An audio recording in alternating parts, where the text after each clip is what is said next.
Portal में enter तभी सांगी अपने लेफ्ट साइड पर देखता है। यहाँ पर उसका छोटा भाई होरी खड़े ढेला था। होनी ने अपने हाथ आगे किए हुए थे और उसके हाथ से एक वाइट एनर्जी निकल रही थी। उसे देखते हुए सागी कहता है, अच्छा तो ये होरी का लाइट चक्र है जो पॉजिटिव एनर्जी से भरपूर है और ये मेरी हीलिंग कर रहा है। वहीं दूसरी तरफ वो एनर्जी जैसे ही उस डिवाइस को लगती है तो उसमें से एक पर्पल कलर का एक पोर्टल खुलने लगता है।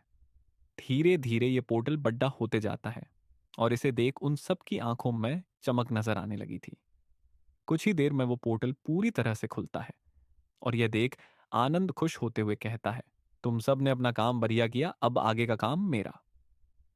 इतना कहते हुए आनंद उस पोर्टल के सामने जाकर खड़े होता है और फिर अपने कदम उसकी तरफ बढ़ाने लगता है।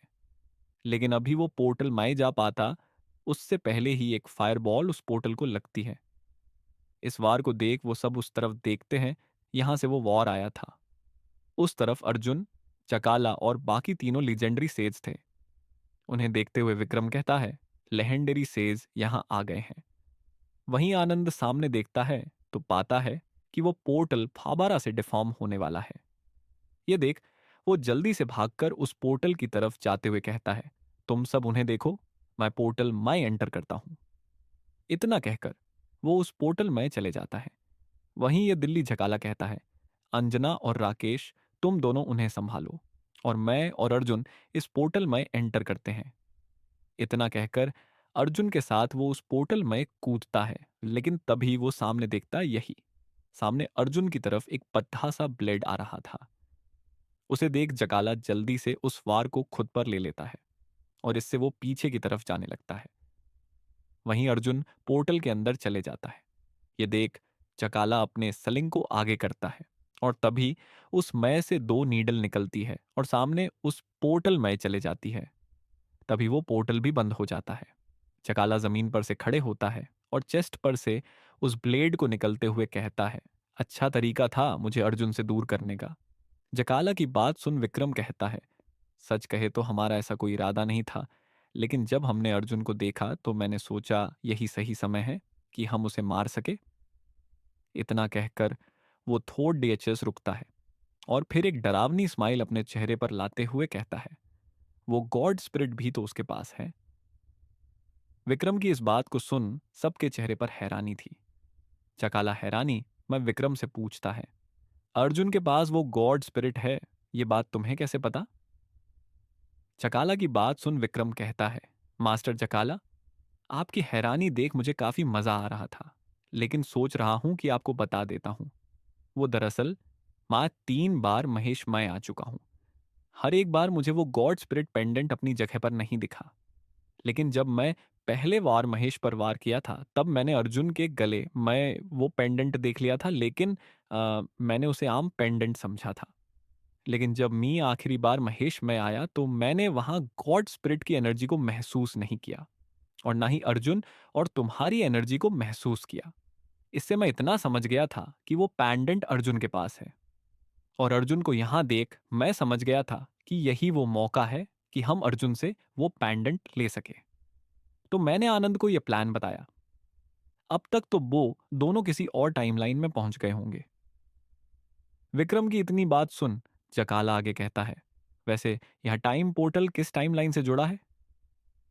जकाला की बात सुन विक्रम कहता है, तब के टाइमलाइन से जब महाराज अर्जुन ने उन डार्क वॉरियर को कैद किया था, इससे हम उन्हें सील होने से बचा सकते हैं। विक्रम की बात सुन जकाला कहता है, मैं जानता हूं यह तुम्हारा मकसद नहीं है। डार्क वॉरियर वैसे भी आने वाले सालों में आजाद हो ही जाएंगे, तुम्हारा प्लान कुछ और है। जकाला की इस बात को सुन विक्रम काफी अलग अंदाज में जकाला की तारीफ करते हुए कहता है, आप काफी समझदार हो मास्टर जकाला।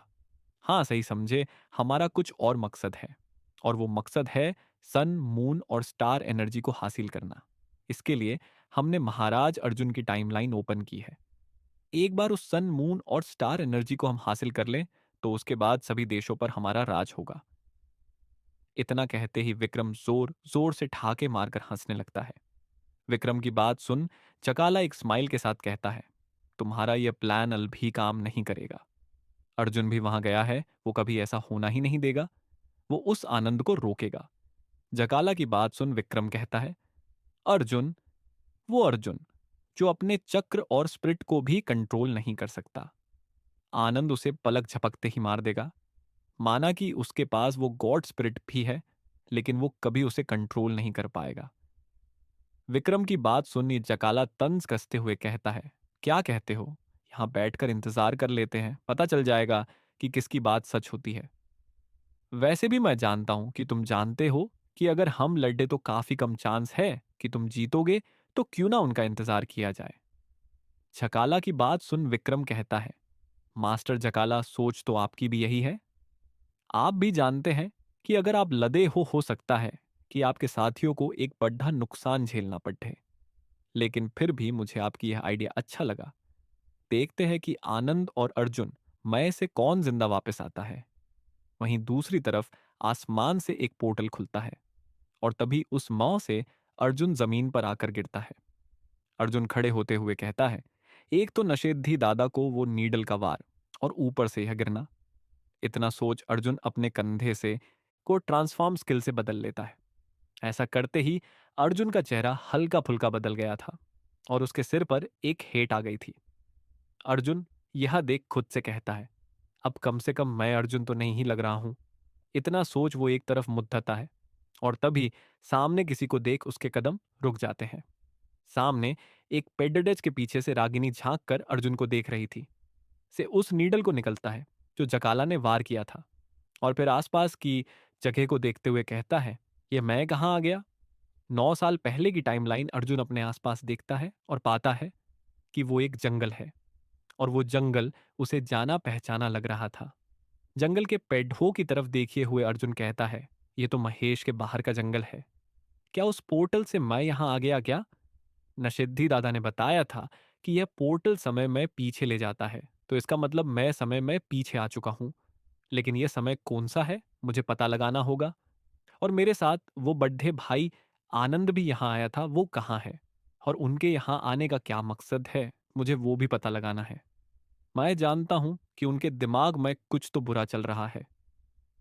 अर्जुन यह सब सोच ही रहा था कि तभी उसे कुछ आवाज सुनाई देती है कि जैसे कोई जंगल में किसी से डिटैच था हो। यह आवाज सुनते ही अर्जुन उस आवाज का पीछा कर उसी तरफ जाने लगता है। थोड़ा आगे जाने पर वो एक पेडेडज के पीछे से झांक कर देखता है और सामने देखकर वो हैरान हो गया था। अर्जुन के सामने वो खुद ही खदेड़े था। बस फर्क इतना था कि सामने खद्दा अर्जुन 5 साल का था। वो अपने हाथ में एक खंजर लिए सामने पेडेज पर लगे टारगेट पर फेंकता है, लेकिन वो निशाना चूक जाता है। यह देख अर्जुन गुस्से में खुद से कहता है, फिर से नहीं। और फिर दोबारा एक खंजर अपने हाथ में पकड़ते रहते हर कहता है, मैं हार नहीं मानने वाला। इस बार भी मेरी शक्ति जागरण नहीं हुई। वहां मोहन की शक्ति तो जागृत भी हो गई।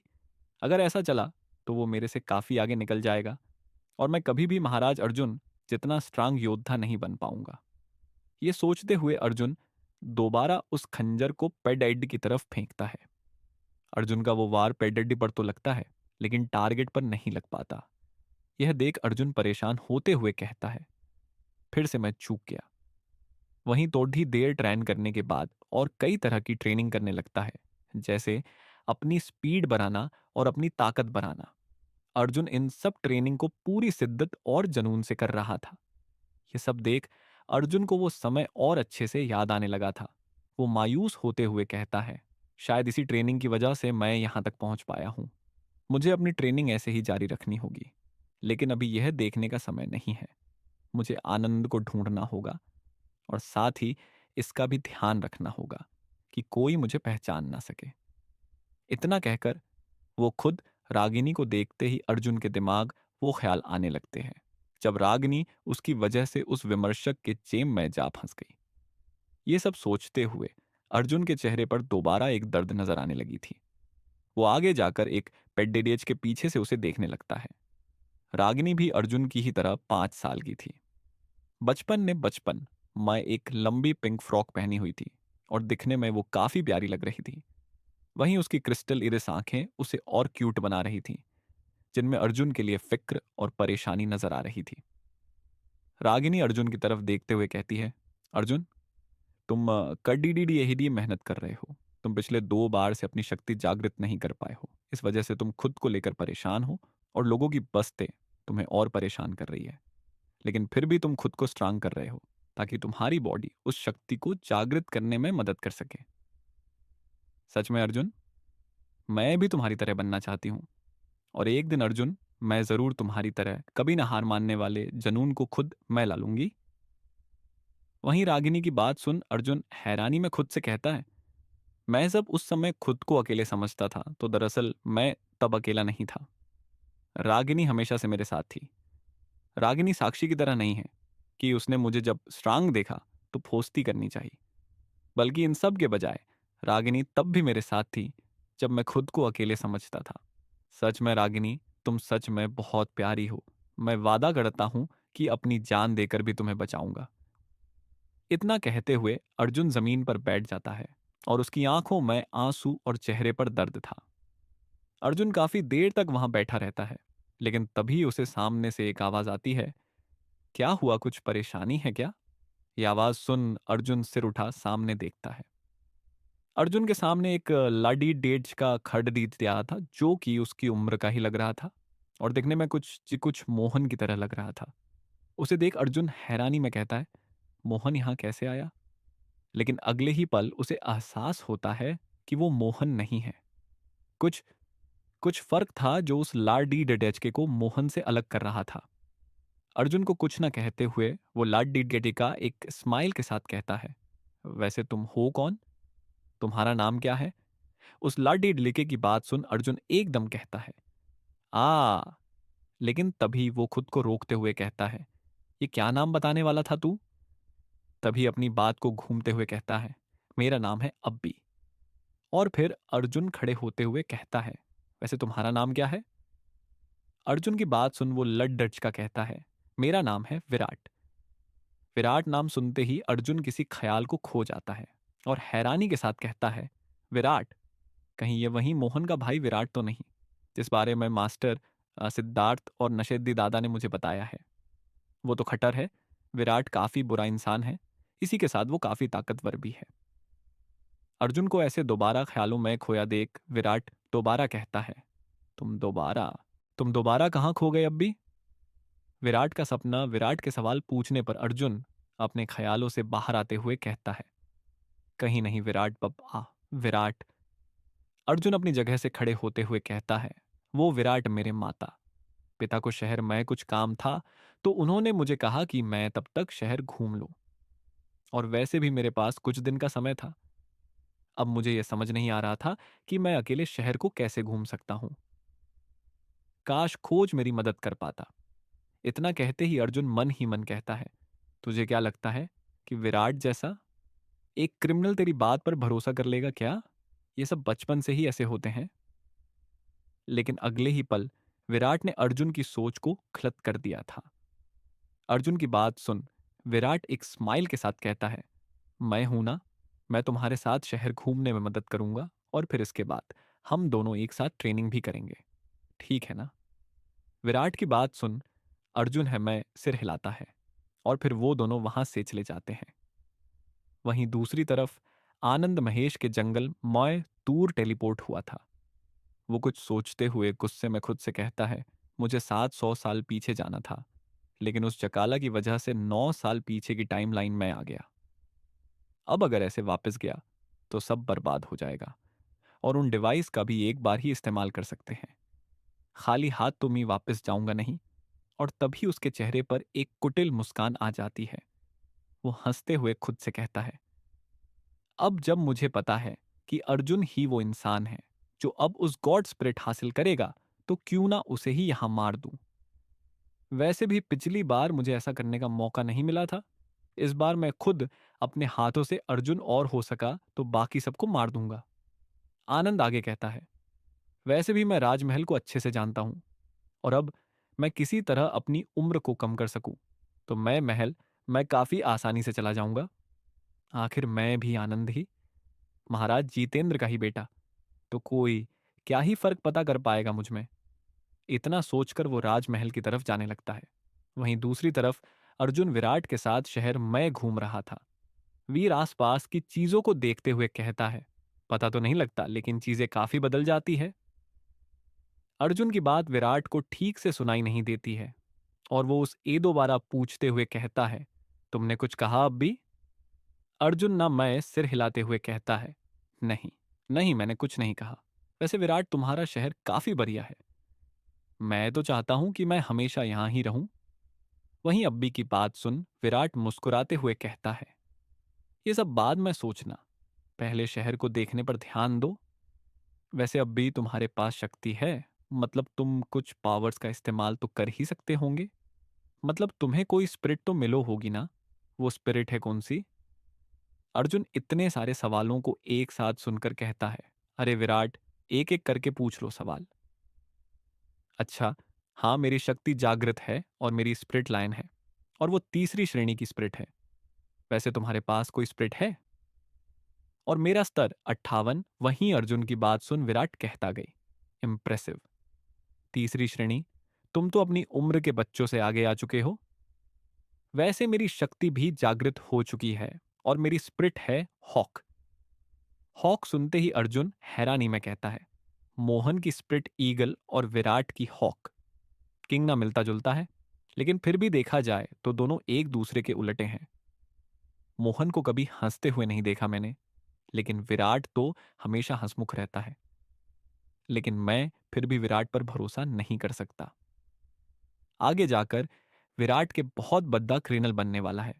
विराट आगे बताते हुए कहता है, मेरी स्प्रिट चौथी श्रेणी की है, और मेरा है 80। विराट की इस बार ने तो अर्जुन को डराकर रख दिया था। अर्जुन को लग रहा था कि मास्टर जकाला के पास ट्रेनिंग करने से वो पहले ही उसकी उम्र के योद्धाओं को पीछे छोड़े डाल चुका है। लेकिन विराट तो उस सेक्फी आगे था, जबकि इस समय दोनों की उम्र एक जाइए ही थी। ये सब देख अर्जुन हैरानी में खुद से कहता है, विराट सच में बहुत बड़ा जीनियस है। अब समझ आ रहा है कि मोहन हर चीज सीखने में इतना बढ़िया क्यों है। लेकिन फिर भी वो विराट के मुकाबले एक मजाक ही है। ये सब सोचने के बाद अर्जुन विराट से कहता है, तुम तो कुछ ज्यादा ही स्ट्रांग हो विराट। लगता है तुम भी महाराज अर्जुन जैसा बनना चाहते हो। अर्जुन की बात सुन विराट कहता है, अरे नहीं अब्बी, मुझे महाराज अर्जुन जैसा नहीं बनना। मेरा सपना तो किसी और जैसा बनने का है। विराट की बात सुन अर्जुन कुरियस होते हुए कहता है, किसी और जैसा? महाराज अर्जुन को छोड़ ढकर कौन हो सकता है जिसके जैसा तुम बनना चाहो? मैं तो जानने के लिए हैरान हूं। अर्जुन की बात सुन विराट कहता है, मुझे मास्टर जकाला जैसा बनना है। जकाला नाम ऑन अर्जुन की आंखें हैरानी से बड्डी हो गई थीं, और वो चिल्लाते हुए कहता है, क्या कहा न सिद्धि दादा जैसे। लेकिन अगले ही पल अर्जुन विराट की कन्फ्यूजन से भरी नजरों को खुद पर पाकर अपनी गलती समझ जाता है। वो दोबारा कहता है, वो मेरे दिमाग में कुछ और चल रहा था। मेरा मतलब तुम मास्टर जकाला जैसा बनना है। अर्जुन की हैरानी देख विराट कहता है, इसमें हैरान क्या होना। मैं जानता हूं कि सब लोग मास्टर जकाला के बारे में बस यही जानते हैं कि वो एक लीजेंडरी सेज है, लेकिन यह उनका पूरा जीवन नहीं है। मैं सच कहूं तो मैं अपनी जिंदगी मैं एक बार उनसे मिलना चाहूंगा। मैं जानता हूं कि कुछ लोगों का मानना है कि वो अभी भी जिंदा है, और कुछ कहते हैं कि यह बस एक अफवाह है। लेकिन मुझे खुद पर यकीन है कि वो ऐतिहासिक किताबें झूठ नहीं बोलती। उस हिसाब से मास्टर जकाल जिंदा है। वैसे इस पर तुम्हारा क्या कहना है अब्बी? क्या मास्टर जकाला अर्जुन भी जिंदा होंगे? विराट की बात सुन अर्जुन थोड़ा वाफ्यूज होता है और कहता है, हाँ शायद।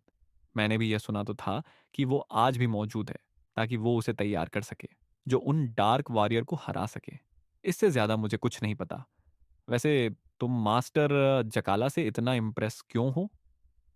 अर्जुन विराट से सवाल पूछता है। ईगल वैली अर्जुन की बात सुन विराट सीरियस होकर अर्जुन की तरफ देखने लगता है, और उसकी नजरें खुद पर देख अर्जुन थोड़ा नर्वस था।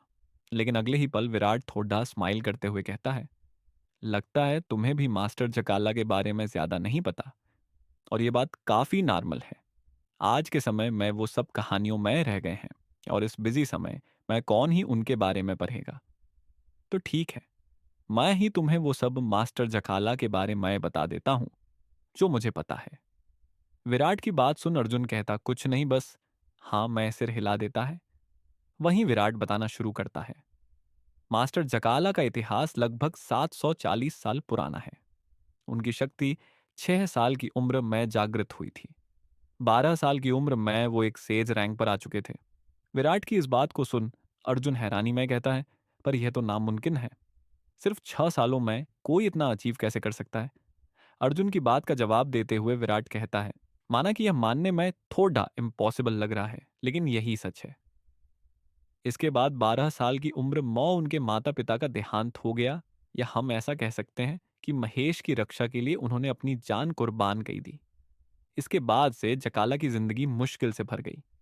लेकिन मास्टर जकाला इस मुश्किलों से घबराए नहीं, क्योंकि उनके दिमाग में कुछ ऐसा चल रहा था जो इन मुश्किलों से बढ़ा था।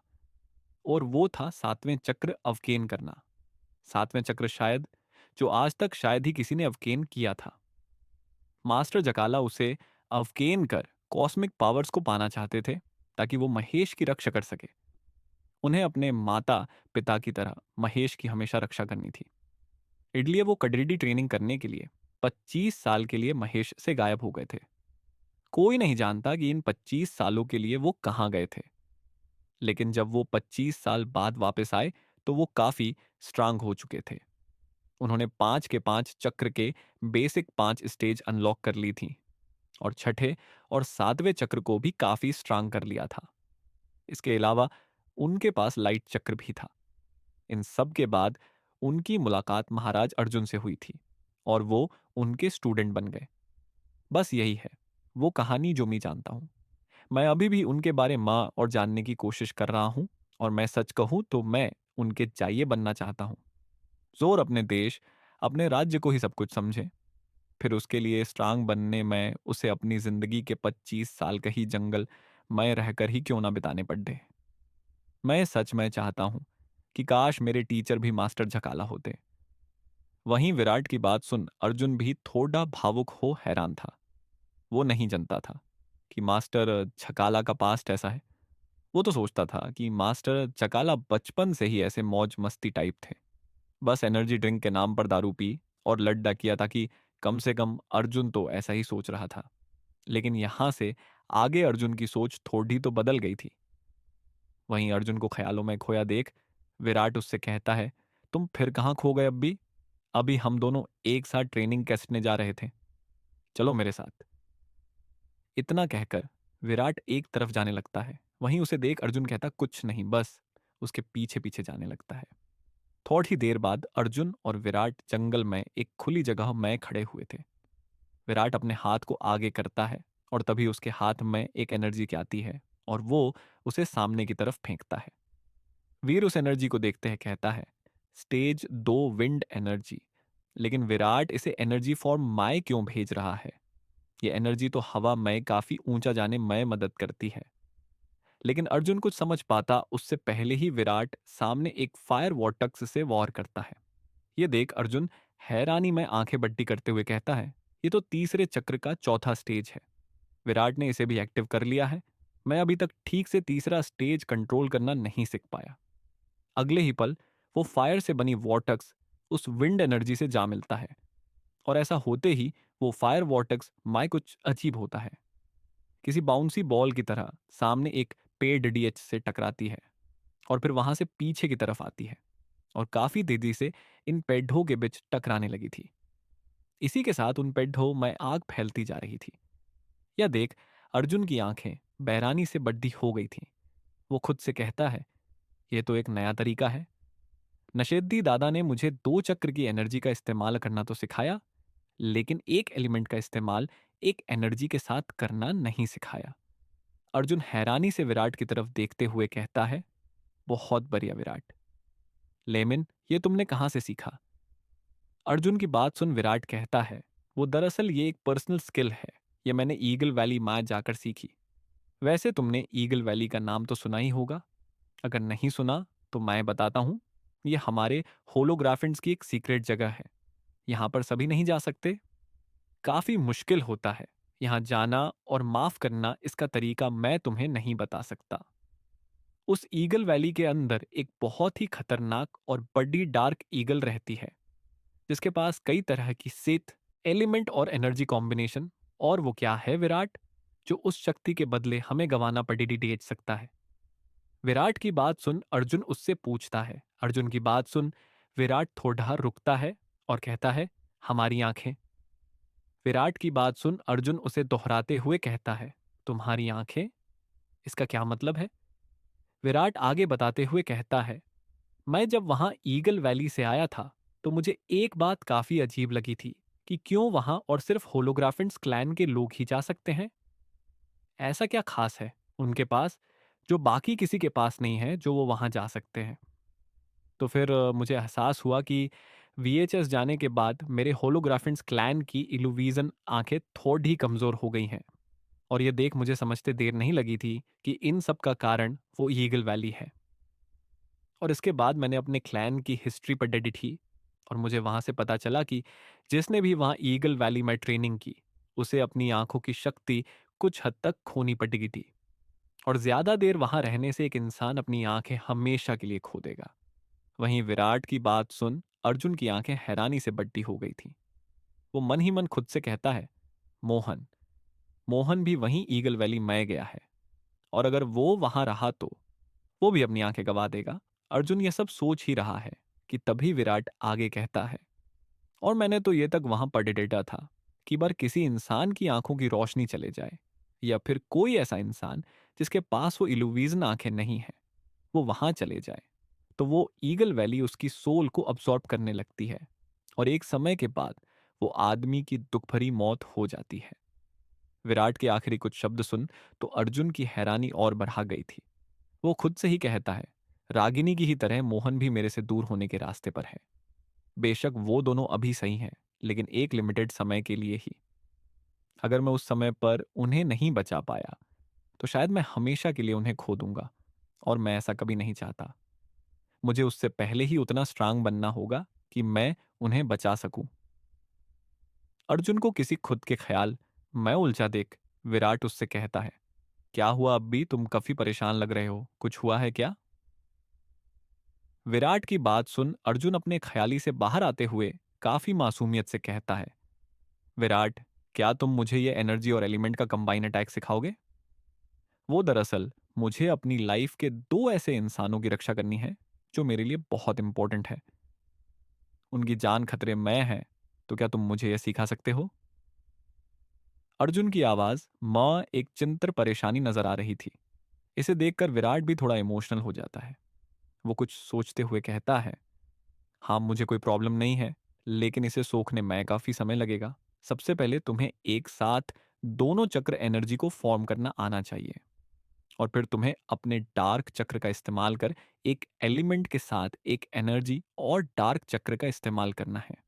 दरअसल जब हम अपनी बॉडी के दो चक्र का इस्तेमाल करते हैं तो उस दौरान हम दो एक जैसे वॉर ही कर सकते हैं, जैसे पहले चक्र और दूसरे चक्र के एलिमेंट का, या फिर पहले या दूसरे चक्र की एनर्जी।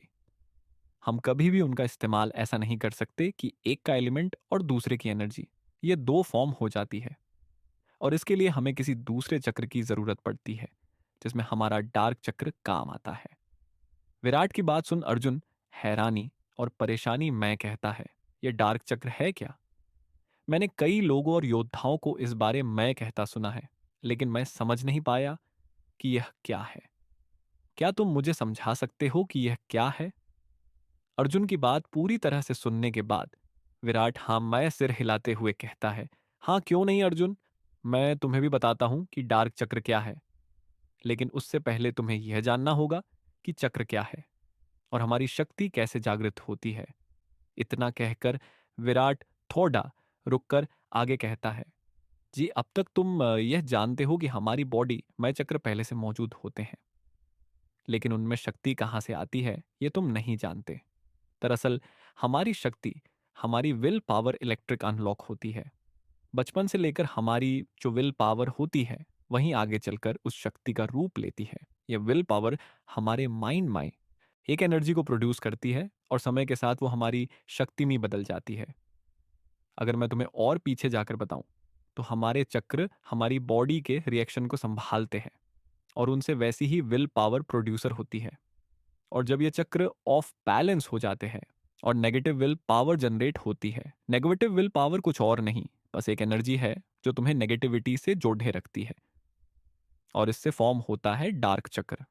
लेकिन असलियत माए किसी इंसान की विल इतनी डार्क नहीं हो सकती कि वो डार्क चक्र को अवकेन कर सके। तो इसके लिए तुम्हें किसी एक्सटर्नल फैक्टर की ज़रूरत पड़ती है। इसका मतलब ये हुआ कि तुम जब तक चक्र के दूसरे किसी फॉर्म का इस्तेमाल नहीं कर पाते, तो तुम इस स्किल को नहीं सीख सकते। तो अर्जुन, मुझे लगता है कि मैं तुम्हें यह स्किल नहीं सिखा सकता। विराट की बात सुन अर्जुन को भी समझ आ गया था कि वो ये स्किल नहीं सीख सकता, क्योंकि अर्जुन कभी भी ईगल वैली नहीं जा सकता और ना ही उसके पास कोई और तरीका है ये सीखने का। ये सब सोचकर अर्जुन ने मायूसी से अपना चेहरा लटका दिया था।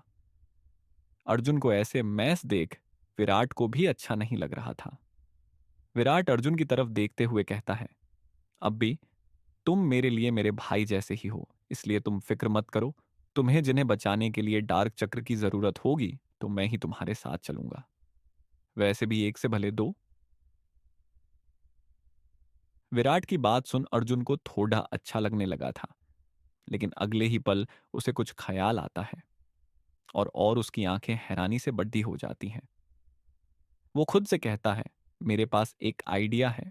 स्पिट्स का हमला अर्जुन के दिमाग में एक आइडिया आता है और वो विराट से कहता है, देखो मेरे पास एक आइडिया है, शायद वो काम कर जाए। इतना कहते ही अर्जुन अपना एक लाइफ क्लोन बना लेता है। लाइफ क्लोन को देख विराट हैरान था। वो हैरानी से अर्जुन को देखते हुए कहता है, तुमने इस लाइफ क्लोन को भी सीखा हुआ है, बहुत बढ़िया। लेकिन ये हमारी क्या मदद करने वाला है? विराट की बात सुन अर्जुन अपने एक हाथ में एक चक्र एनर्जी और दूसरे हाथ में एलिमेंटल पावर ले आता है। ये सब करने के बाद अर्जुन विराट की तरफ देखते हुए कहता है, देखो पहला स्टेप तो पूरा हो गया, अब आगे क्या करना है? अर्जुन को देख विराट खुश होते हुए कहता है, वाह हब्बी, तुमने तो लाइफ क्लोन का सबसे बढ़िया इस्तेमाल किया। तुमने बिना किसी डार्क चक्र के ही इस ये एनर्जी और एलिमेंट फॉर्म का चूज कर लिया था। अब अगला स्टेप है कंबाइनिंग। लेकिन मैं फिर से कह दूं, इसके लिए भी डार्क चक्र की जरूरत पड़ीडीडीएचने वाली है। और विराट की इस बात को सुन अर्जुन के चेहरे पर मायूसी छा गई थी। वो जानता था कि कंबाइन करने के लिए उसके पास कोई भी स्किल नहीं है जो उसकी मदद कर सके। लेकिन तभी विराट अर्जुन के कंधे पर हाथ रखते हुए कहता है, लेकिन तुम फिक्र मत करो, इसमें मैं तुम्हारी मदद कर सकता हूं।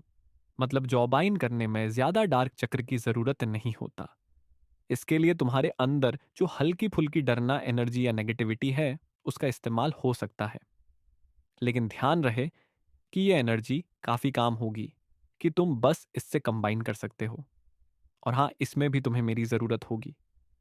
मुझे तुम्हें अपने डार्क चक्र का छोटा सा पार्ट देना होगा कि तुम उसे एक्टिव कर सको। विराट की बात पर रिएक्ट करते हुए अर्जुन कहता है, हाँ तो ठीक है, ना चलो जल्दी करते हैं। कुछ नया सीखना हो तो मुझसे रहा नहीं जाता। अर्जुन की जल्दबाजी देख विराट हंसते हुए कहता है, ऐसे जल्दबाजी की वजह से तुम्हारे मास्टर भी तुमसे परेशान रहते होंगे।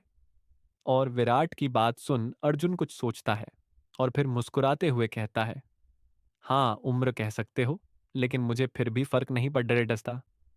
अगर वो मेरे मास्टर है तो उन्हें परेशान करना तो मेरा फर्ज है।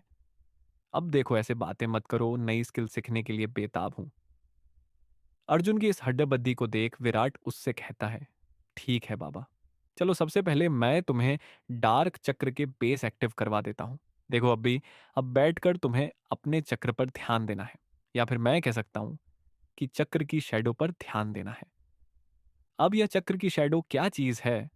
अर्जुन विराट की बात सुन हैरानी में उससे पूछता है। वहीं विराट अर्जुन का जवाब देते हुए कहता है, जब तुम चक्र पर ध्यान करते हो तो उसके पीछे एक शैडो फॉर्म हुई है। तुम्हें चक्र और ध्यान ना करते हुए उस शैडो पर फैयान करना है और अपने शैडो से शक्ति लेनी है। ऐसा करने पर तुम जरूरत का डार्क चक्र हासिल कर पाओगे, लेकिन इसके लिए मुझे भी तुम्हारी बमदद कसरनी होगा। मतलब हम दोनों को एक साथ ध्यान करना होगा और मेरी इल्यूविजन आंखों से मैं अपना डार्क चक्र को तुम्हें देता रहूंगा। समझे तुम अब? जल्दी से जमीन पर बैठ ध्यान करो। विराट की बात सुन अर्जुन भी जमीन पर बैठ जाता है और उसके ठीक सामने विराट भी जमीन पर बैठ गया था। अगले ही पल विराट में वो आंखें रेड हो गई थीं और उनमें 3 रिंग थे। यह देख अर्जुन ज्यादा हैरान नहीं था। अगले ही पल अर्जुन खुद को एक ट्रैप में फंसा पा रहा था, लेकिन उसे विराट पर विश्वास था, इसलिए वे कुछ करता नहीं।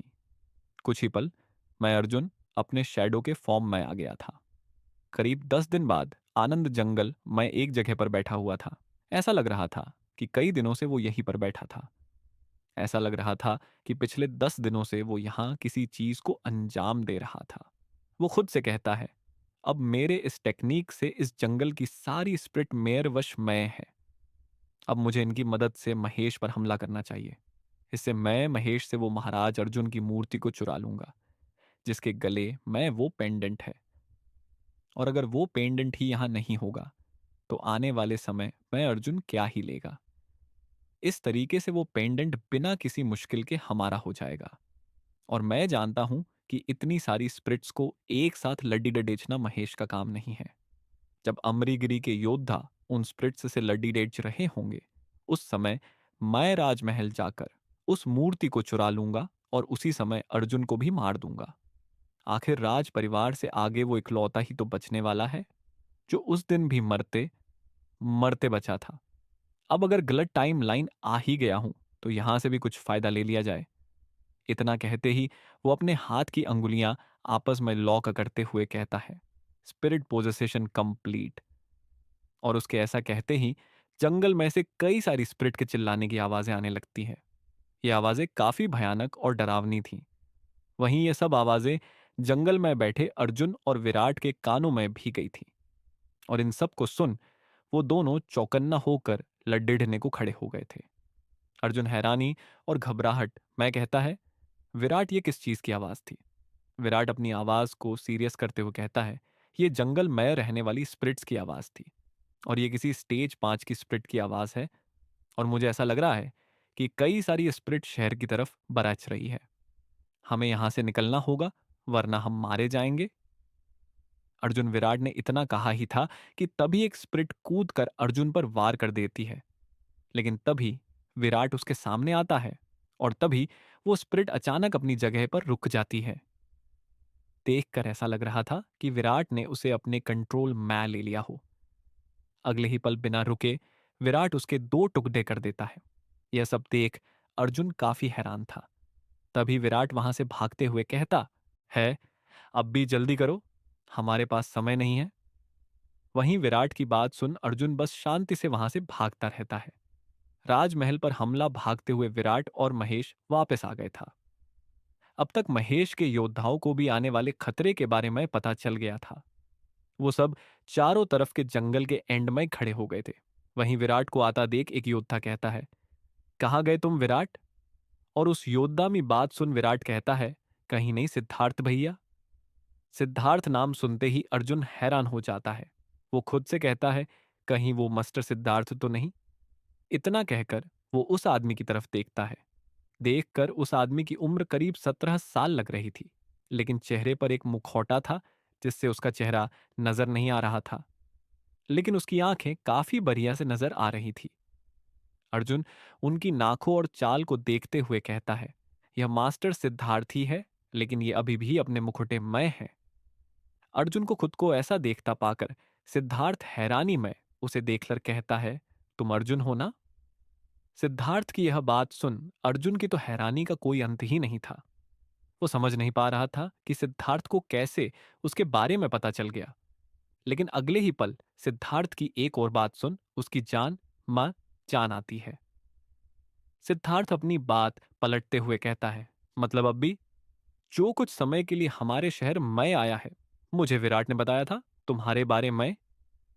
ये सुनने के बाद अर्जुन एक गहरी सांस लेता है और फिर कहता है, जी मैं वही हूं। इससे आगे दोनों में कुछ बात हो पाती। विराट बीच में आकर कहता है, सिद्धार्थ भैया, ये हो क्या रहा है? ये सभी स्पिरिट ने शहर पर क्यों हमला कर दिया है? विराट की बात सुन सिद्धार्थ कहता है, पता नहीं पर कोई तो है इन्हें कंट्रोल कर रहा है। ये सभी स्पिरिट अपने कंट्रोल में नहीं है।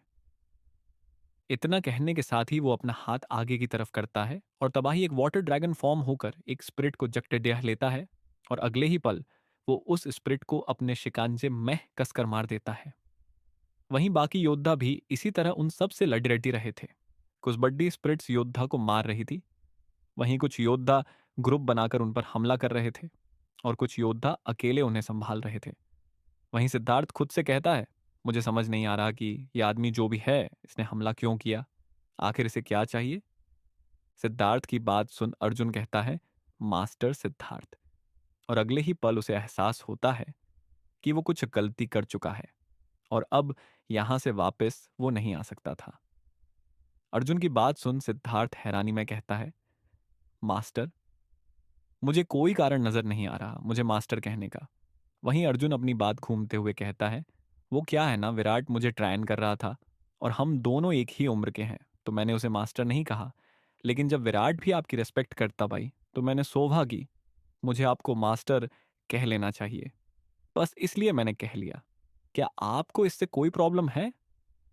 अर्जुन की बात सुन सिद्धार्थ कुछ सोचते हुए कहता है, एनीवेज, तुम कह सकते हो, मुझे कोई प्रॉब्लम नहीं है।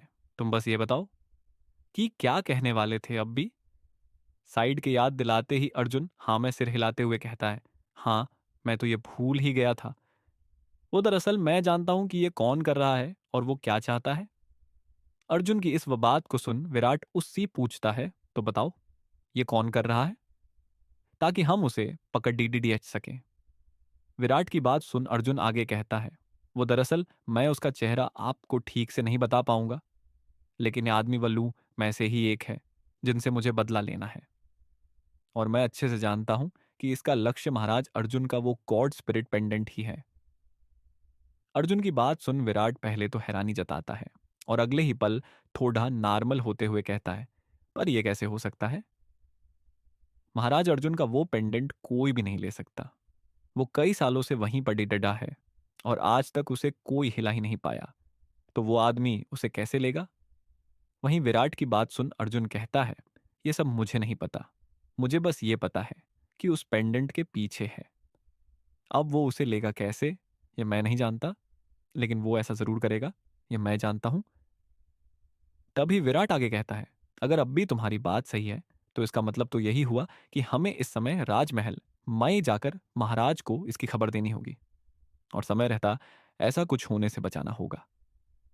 विराट की बात पर सहमति जताते हुए सिद्धार्थ कहता है, हाँ, तुम दोनों महाराज को खबर करो, मैं और बाकी योद्धा यहां संभाल लेंगे। सिद्धार्थ की बात सुन वो दोनों हम में सिर हिलाते हैं और वहां से चले जाते हैं। वहीं दूसरी तरफ आनंद तेजी से राजमहल की तरफ बढ़ता है। अपनी शक्ति के इस्तेमाल से वो द्वार पर खड़े योद्धाओं को मारता है और वहां से अंदर चले जाता है। वो तेजी से महल में आगे बढ़ने लगता है। वो चलते हुए एक रूम में पहुंचता है। यहाँ पर महाराज अर्जुन और अर्जुन के कई पूर्वजों की मूर्तियां बनी हुई थीं। वहीं सामने पडडढ़ी एक मूर्ति की तरफ देखते हुए कहता है, आखिर अब वो बस मुझसे कुछ कदम ही दूर है। आनंद के सामने एक मूर्ति थी जिसमें महाराज अर्जुन की आकृति बनी हुई थी। उस मूर्ति के हाथ में एक पेंडेंट टंगा हुआ था, लेकिन उसे देखकर ऐसा लग रहा था कि वो उसका ही हिस्सा है। होल्डन कलर का वो पेंडेंट जिसमें ग्रीन कलर का बैरलेट लगा हुआ था, अंधेरे में ऐसे चमक रहा था जैसे रात को चांद। उस पेंडेंट को देख आनंद अपने कदम उसकी तरफ बढ़ाता है, लेकिन तभी अर्जुन उस पेंडेंट के सामने आकर खड़े हो जाता है और कहता है, इसे लेने की कोशिश भी मत करना।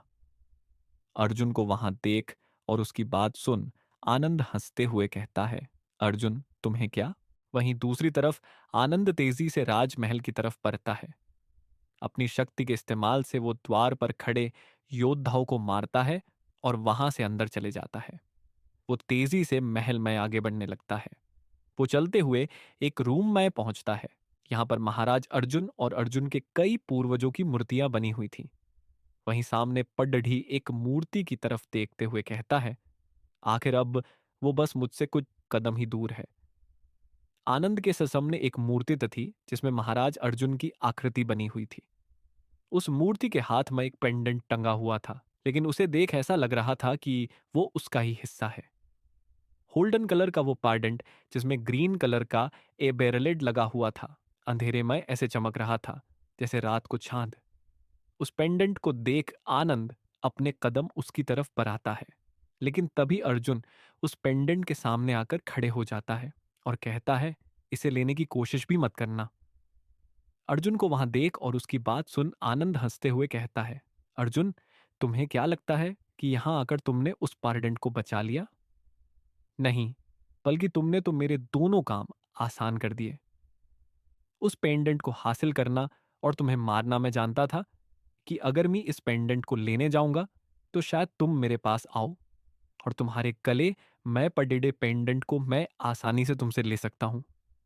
उसके लिए मुझे बस तुम्हें मारना ही तो है अर्जुन। लेकिन तभी आनंद अर्जुन पर वार करने के लिए अपनी तलवार उठाता है और अर्जुन पर वार कर देता है। और अर्जुन इसके लिए तैयार नहीं था, इसलिए वो वार के सामने से हाथ भी नहीं पाता है। और तभी वो वार लगता है और अर्जुन की आंखें हैरानी से बट्टी हो जाती हैं। विराट एक क्रिमिनल अर्जुन के ठीक सामने आकर विराट ने अपने खंजर से वो वार रोक लिया था। वो आनंद की तरफ देखते हुए कहता है, तुम ऐसे अर्जुन को कुछ भी कर सकते? वो मेरे भाई जैसा है और मेरे होते हुए को मेरे भाई को हाथ नहीं लगा सकता। इतना कहने के साथ ही विराट अपने हाथ को ऊपर की तरफ करता है और तभी आनंद का खंजर उसके हाथ से छूट जाता है। इसका फायदा उठा विकरात उस पर खंजर से वार करता है, लेकिन अपनी जरा सी मोवेम कर आनंद खदीरियज को बचा लेता है। आनंद विराट की तरफ देखते हर लहता है, ओहो विराट तुम, लेकिन तुम मुझे कहाँ ही जानते होंगे। मुझे तो क्या, तुम तो खुद को भी नहीं जानते कि तुम क्या और क्यों करने वाले हो। आनंद की बात सुन विराट हैरानी और गुस्से में चिल्लाते हुए कहता है, तुम कौन हो और यहां क्या कर रहे हो? और तुम मेरा नाम कैसे जानते हो? विराट के सवालों को सुन आनंद मुस्कुराते हुए कहता है, यहां से मैं आया हूं ना विराट, वहां और तुम्हें हर कोई जानता है। अच्छा होने की वजह से नहीं, बल्कि एक क्रिमिनल होने की वजह से। आनंद की बात सुन अर्जुन चिल्लाते हुए कहता है, विराट इसकी बात मत सुनो, ये बस ऐसे ही कह रहा है। इतना कहकर अर्जुन आनंद पर वार करता है, लेकिन तभी आनंद उस वार को रोकता है और अपने हाथ में एक फायर बॉल फॉर्म कर अर्जुन पर वार करता है। लेकिन अर्जुन उस वार से खुद को बचा लेता है और बदले में अपने सलिंग से उस पर वार कर देता है। आनंद सलिंग के वार से बच जाता है और तभी वो अर्जुन की तरफ बराते हुए कहता, बाई एरियलेस। इतना कहते ही आनंद की आसपास एक प्लेट बन जाता है और वो पलक झपकते ही अर्जुन के सामने पहुंच जाता है। अगले ही पल वो अर्जुन पर एरियल एस से वार कर वहां से आगे चले जाता है। आनंद जमीन पर आकर खड़े होता है और पीछे अर्जुन की तरफ देखता है, लेकिन तभी सभी जमीन पर आकर खड़े होता है और वो आनंद के वार से बच गया था। उसके हाथ में सन ऑन ऑफ डेथ वेपन जो उसे उसकी मां चंदलकला ने दिया था, उसे अपने सामने रख बचा लिया था। उसे देखते हुए आनंद कहता है, ये कैसे हो सकता है? ये अर्जुन के पास कैसे? इसे तो मैंने तोड़ ही दे दिया था। ये पूरा बन पाता उससे पहले ही मैं इसे तोड़ डेढ़ कर छुपा दिया था। फिर ये अर्जुन के पास कैसे? आनंद की हैरानी देख अर्जुन एक स्माइल के साथ कहता है, जो जिसे मिलना होता है वो मिल ही जाता है, इस पर तुम कुछ नहीं कर सकते, समझे आनंद? वहीं डोर खदड्डा राजेंद्र अर्जुन अर्जुन के पास आता है और उससे कहता है, बेटा तुम ठीक तो हो? जैसे ही अर्जुन ने राजेंद्र के मुंह से बेटा सुना था तो उसे काफी हैरानी हुई थी। अगले ही पल वो भावुक होता है और उसकी आंखें नम हो जाती है। वो ये सब छुपाते हुए कहता है, हाँ मैं ठीक हूं। अर्जुन की बात सुन राजेंद्र कहता है, तुम दोनों पीस हटो, इससे मैं लड़ता हूं। वहीं जितेंद्र की बात सुन अर्जुन कहता है, पप, मेरा मतलब महाराज आप रहने दीजिए, मुझे इससे अपने परिवार का बदला भी लेना है। इसे तो मैं ही मरूंगा, फिर चाहे कुछ भी हो जाए। यह लहते हुए अर्जुन ने अपनी मुठ्ठियां बिंच ली थी। वहीं जितेंद्र भी अर्जुन की आंखों में इस जोश को देख रहा था, इसलिए वो अर्जुन से कहता है, ठीक है तुम और विराट इसे देख लो, मैं शहर में जाकर उन स्पिरिट्स को संभालता हूं। इतना कहकर वो वहां से चले जाता है। वहीं अर्जुन और विराट आंड के सामने खड़े हो जाते हैं। उन दोनों को देख आनंद कहता है, अर्जुन, तुम्हें तो मैंने मारना ही है, लेकिन विराट को भी मरूंगा, क्योंकि असली समय में विराट कुछ ज्यादा ही स्ट्रांग है और ना जाने खुद को क्या ही समझता है। मुझे नहीं पसंद वो। क्रिमिनल होने के बाद भी वो उतना ही अच्छा है जितना वो पहले था, तो ऐसे में क्या फायदा उसके क्रिमिनल होने का? इससे अक्स माँ तुम्हें अभी ही मार दूं और तुम्हारे सिर के ऊपर से यह क्रिमिनल बनने के बोझ को खत्म कर दूं। आनंद की बातें अर्जुन को तो समझ आ रही थी, लेकिन विराट उसके सर के ऊपर से जा रही थी। वो नहीं समझ पा रहा था कि आनंद क्या कहने की कोशिश कर रहा था। विराट अर्जुन की तरफ देख सीरियस टोन माय कहता है, ये हम डुबो की बात ही कर रहा है, इसका मतलब तुम्हारा नाम अर्जुन है। विराट की बात सुन अम्बी हाँ में सिर हिलाते हुए कहता है, हाँ विराट, मेरा नाम अर्जुन है। अगर समय मिला तो मैं सब कुछ तुम्हें बता दूंगा कि यह सब क्या हो रहा है, लेकिन अभी हमें इसे हराना होगा। इतना कहने के साथ ही अर्जुन सलिंग से 2 नीडल का वार आनंद पर करता है, लेकिन आनंद काफी आसानियां से उस वार से बच जाता है। वहीं वार से चने के तुरंत बाद आनंद तेजी से अर्जुन की तरफ बढ़ता है। अर्जुन आनंद को देख जल्दी से आगे बढ़ खंजर उसकी तरफ फेंकता है, लेकिन तभी आनंद खुद को उस वार से भी बचा लेता है। ये सब देख अर्जुन दूसरा हटा आगे करता है और तभी वहां से वो गोल्डन ब्लेड आनंद की तरफ जाता है। उस ब्लेड को देख आनंद अपने खंजर को आगे करता है, लेकिन वो उस ब्लेड के सामने पल भर भी नहीं टिक पाता और 2 टुकड़ों में टूट जाता है। वहीं आनंद अपनी जान बचाने के लिए एक तरफ कूदता है। इसी मौके का फायदा उठा विराट जल्दी से एक एलिमेंट और एनर्जी की पावर से एक फॉर्मेशन बनाता है। ये दिखने में किसी पानी से बनी बाउंसी बॉल जैसी नजर आ रही थी। वो उनसे आनंद पर वार करता है। उस वार को देख आनंद जल्दी से एक दूसरे खंजर से उस वार को काटता है, लेकिन जैसे ही वो बॉल्स 2 हिस्सों में कटती है तो उनके अंदर से कई सारे विंड से बने छोटे ब्लेड थे। अगले ही पल वो ब्लेड आनंद की बॉडी में लगते हैं और वो घायल हो जाता है। खुद को घायल पाकर आनंद की जान हलक में आ गई थी। वो समझ गया था कि वो विराट से अभी भी नहीं लड्डा टेक सकता। विराट ने तो एक सिंपल से वार से ही उसे इतना घायल कर दिया था, तो वो चाहे तो इसे यही मार भी सकता है। ये देख आनंद वहां से बाहर भागने लगता है। वहीं उसे भागता देख विराट और अर्जुन भी उसके पीछे जाने लगते हैं। विराट को पता चली सच्चाई। आनंद के पीछे भागते हुए ही विराट अर्जुन से कहता है, अब भी, और फिर खुद को टोक कर कहता है, मेरा मतलब अर्जुन, तुम मुझे अभी बताओ कि यहां चल क्या रहा है, मैं जानना चाहता हूं। विराट की बात सुन अर्जुन खुद से कहता है, लगता है अब विराट को सब बताना ही होगा।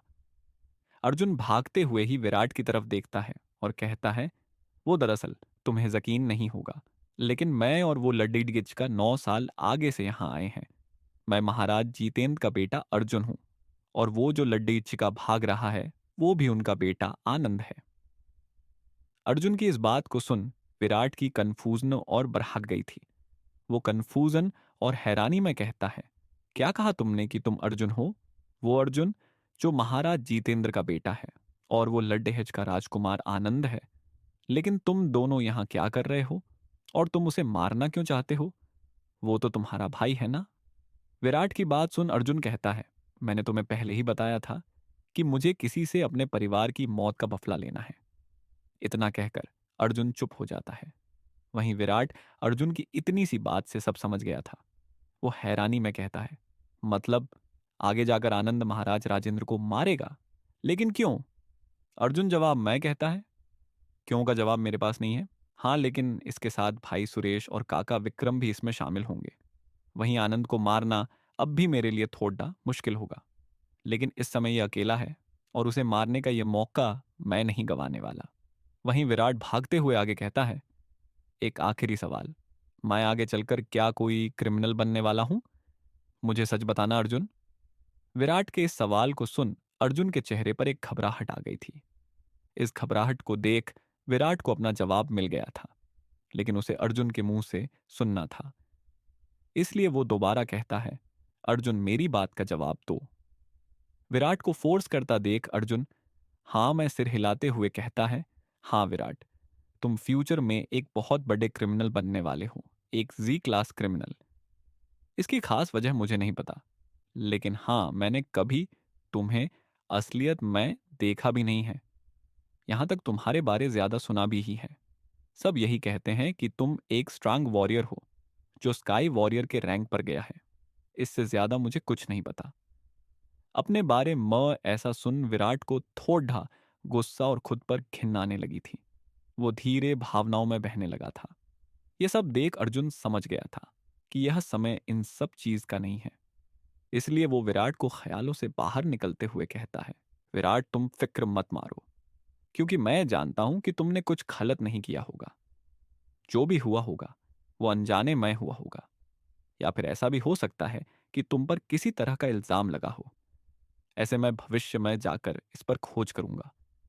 अर्जुन की इस बात को विराट समझ जाता है और अपने चेहरे पर एक बनावटी हंसी लाते हुए कहता है, वैसे अर्जुन, तुम्हारी तो शक्ति जागृत नहीं थी, तो फिर कैसे तुम अपने चक्र का इस्तेमाल कर पा रहे हो? विराट की बात सुन अर्जुन हैरानी में जवाब देते हुए कहता है, वो दरअसल 10 साल पर मेरी शक्ति जागृत हुई, और उस समय मेरे पास दो स्पिरिट आ गई थी, वो भी लायन और वोल्फ। उसके ही 4 साल बाद मुझे वो स्पेशल गॉड स्पिरिट लायन और वोल्फ भी मिल गए, लेकिन उससे मेरी लाइफ और खराब होना शुरू हो गई। उसके मुझ पल बाद मेरे माता पिता की हत्या हो गई। लोगों के दिलों में गॉड स्पिरिट का डर आ गया और वो मुझे नापसंद करने लगे। उन्हें लगता है कि 10 साल की उम्र में शक्ति मिलने की वजह से मैं कभी उन स्पिरिट्स को कंट्रोल नहीं कर पाऊंगा। और इसके ही बाद मेरा एक दोस्त मैंने हमेशा, जी हमेशा के लिए खो दिया। जिसे पसंद करता था उसे खो दिया। अपने सबसे करीब साथ को खो दिया। ये सोचते हुए उसके दिमाग में मोहन की तस्वीर चल रही थी। और फील्ड वो आखिरी मैं कहता है, और अब जो मुझे प्यार करती थी उसे भी खोने की तादार पर हूं मैं। इसलिए मैं किसी को खोना नहीं चाहता, और इसके लिए मैं स्ट्रांग बनना चाहता हूं। एक दिन मैं इस गॉड स्पिरिट को कंट्रोल करूंगा और फिर महाराज अर्जुन से भी ज्यादा स्ट्रांग योद्धा बनूंगा। बस यही मेरा सपना है। अर्जुन की पूरी बात सुनने के बाद विराट कहता है, अब चले हम। विराट की इस बात को सुन अर्जुन खुद को देखता है। जोश में भरने की वजह से वो एक जगह पर रुक गया था, और वहीं वो आनंद तेजी से आगे बढ़ रहा था। यह देख वो दोनों उसके पीछे तेजी से भागने लगते हैं। वहीं विराट उससे और सवाल करना चाहता था, केली नहीं अकड़ता और भागता रहता है। अगले ही पल विराट अपने हॉक स्पिरिट में आता है और तेजी से पंख फैलाकर उस आनंदमी तरफ जाने लगता है। वहीं दूसरी तरफ सभी भी अपने वोल्फ फॉर्म में आकर तेजी से आनंद की तरफ बढ़ जाता है। कुछ पल आगे तक भागने पर आनंद एक पहाड़ से घिरी जगह पर आ पहुंचता है। वो इस समय अर्जुन और विराट से घिर चुका था। उसके पास बचने का कोई चारा नहीं था। वो पीछे देखता है, और पीछे विराट और अर्जुन को देख उसकी जान हलक में आ गई थी। वो डरती हुई आवाज में कहता है, अर्जुन, तुम तो मेरे भाई हो, तो मुझे छोड़ दो। उसकी बात सुन अर्जुन मुस्कुराते हुए कहता है, तुम्हारा मेरा रिश्ता तो तभी खत्म हो गया था जब तुमने पिताजी को मारा था, उस विराट और सुरेश के साथ मिलकर। यह सब देख आनंद विराट की तरफ देखते हुए कहता है, तुम तो क्रिमिनल हो, मेरे ही साथी हो, तो बचा लो मुझे। वहीं विराट उसकी बात सुन कहता है, इसका मतलब तुम भी एक क्रिमिनल हो। बात का तो मुझे पता नहीं, लेकिन अभी मैं क्रिमिनल से नफरत करता हूं, तो मैं तुम्हें नहीं छोड़ने वाला। इतना कहकर विराट उसकी तरफ बढ़ जाता है। ये देख आनंद के चेहरे पर एक स्माइल आती है, और वो कहता है, तुम्हें क्या लगता है कि मैंने अपनी रक्षा के लिए कुछ नहीं सोचा होगा? इतना कहने के साथ ही आनंद की बॉडी एक धुआं बनकर वहां से उड़ेडिएच जाती है। और यह सब देखते हुए अर्जुन और विराट हैरानी में एक साथ कहते हैं, एक क्लोन। आनंद की अर्जुन से पाला, सामने से आनंद का क्लोन गायब हो गया था। यह देख पहले तो अर्जुन और विराट के चेहरे पर एक परेशानी नजर आती है, लेकिन अगले ही पल वो परेशानी एक स्माइल में बदल गई थी। अगले ही पल उन दोनों की बॉडी भी वहां से गायब हो जाती है। ये भी अर्जुन के क्लोन ही थे। वहीं दूसरी तरफ आनंद जंगल में एक दूसरी तरफ भाग रहा था। वो भागते हुए ही कहता है, काफी आसानी से दोनों को बेवकूफ बना दिया मैंने, लेकिन उन दोनों ने मेरा सारा प्लान खराब कर दिया। अब मुझे दोबारा जल्दी से यहां से जाना होगा। कुछ देर में वो पोर्टल खुलेगा और फिर मैं यहां चले जाऊंगा, और वैसे भी फिर अर्जुन यही रह जाएगा। और अगर फ्यूचर में अर्जुन होगा ही नहीं, तो उसका कोई फ्यूचर भी नहीं होगा। यह सोचते हुए आनंद आगे बढ़ रहा था। तभी उसके सामने एक पोर्टल खुलता है, और उसे देख आनंद खुद से कहता है, अरे वहां पर है वो पोर्टल, लगता है मैं बिल्कुल सही समय पर आया हूं। इतना कहकर वो जल्दी से उस पोर्टल के अंदर जाता है, लेकिन तभी वो उसमें जाने के बजाय उसके पार चले जाता है।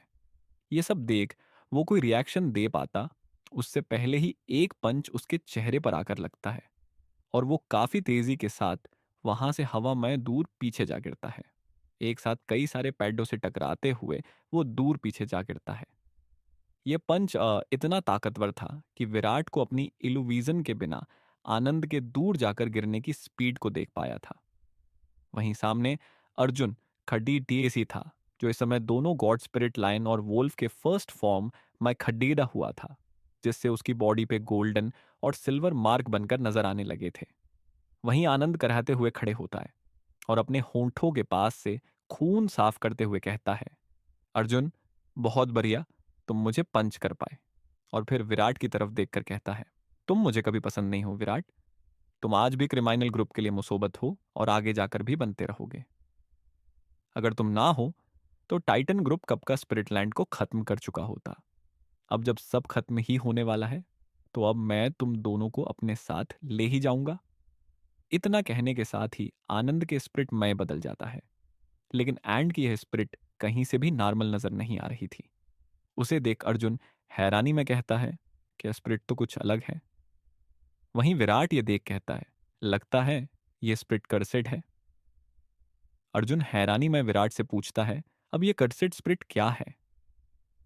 विराट अर्जुन की बात का जवाब देते हुए कहता है, कुछ ऑर्गेनाइजेशन है जो कुछ हिडन तरीकों से इन स्पिरिट पर रिसर्च कर उन्हें कुछ अजीब शक्तियां दे रहे भाई, जिससे वो कई गुना स्ट्रांग बन रही है।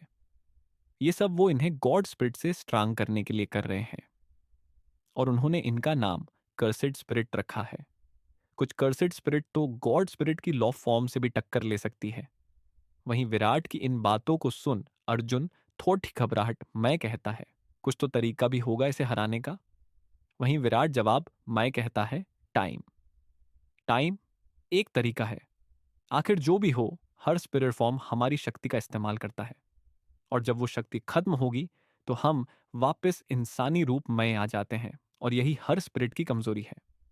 अब हमें इससे तब तक लड़ी डिचना होगा जब तक कि आनंद की शक्ति खत्म ना हो जाए। विराट की बात पर सहमति जताते हुए अर्जुन लड्डी टीचने के लिए तैयार हो जाता है। अर्जुन अपनी line on F wolf spirit form में भी आ जाता है।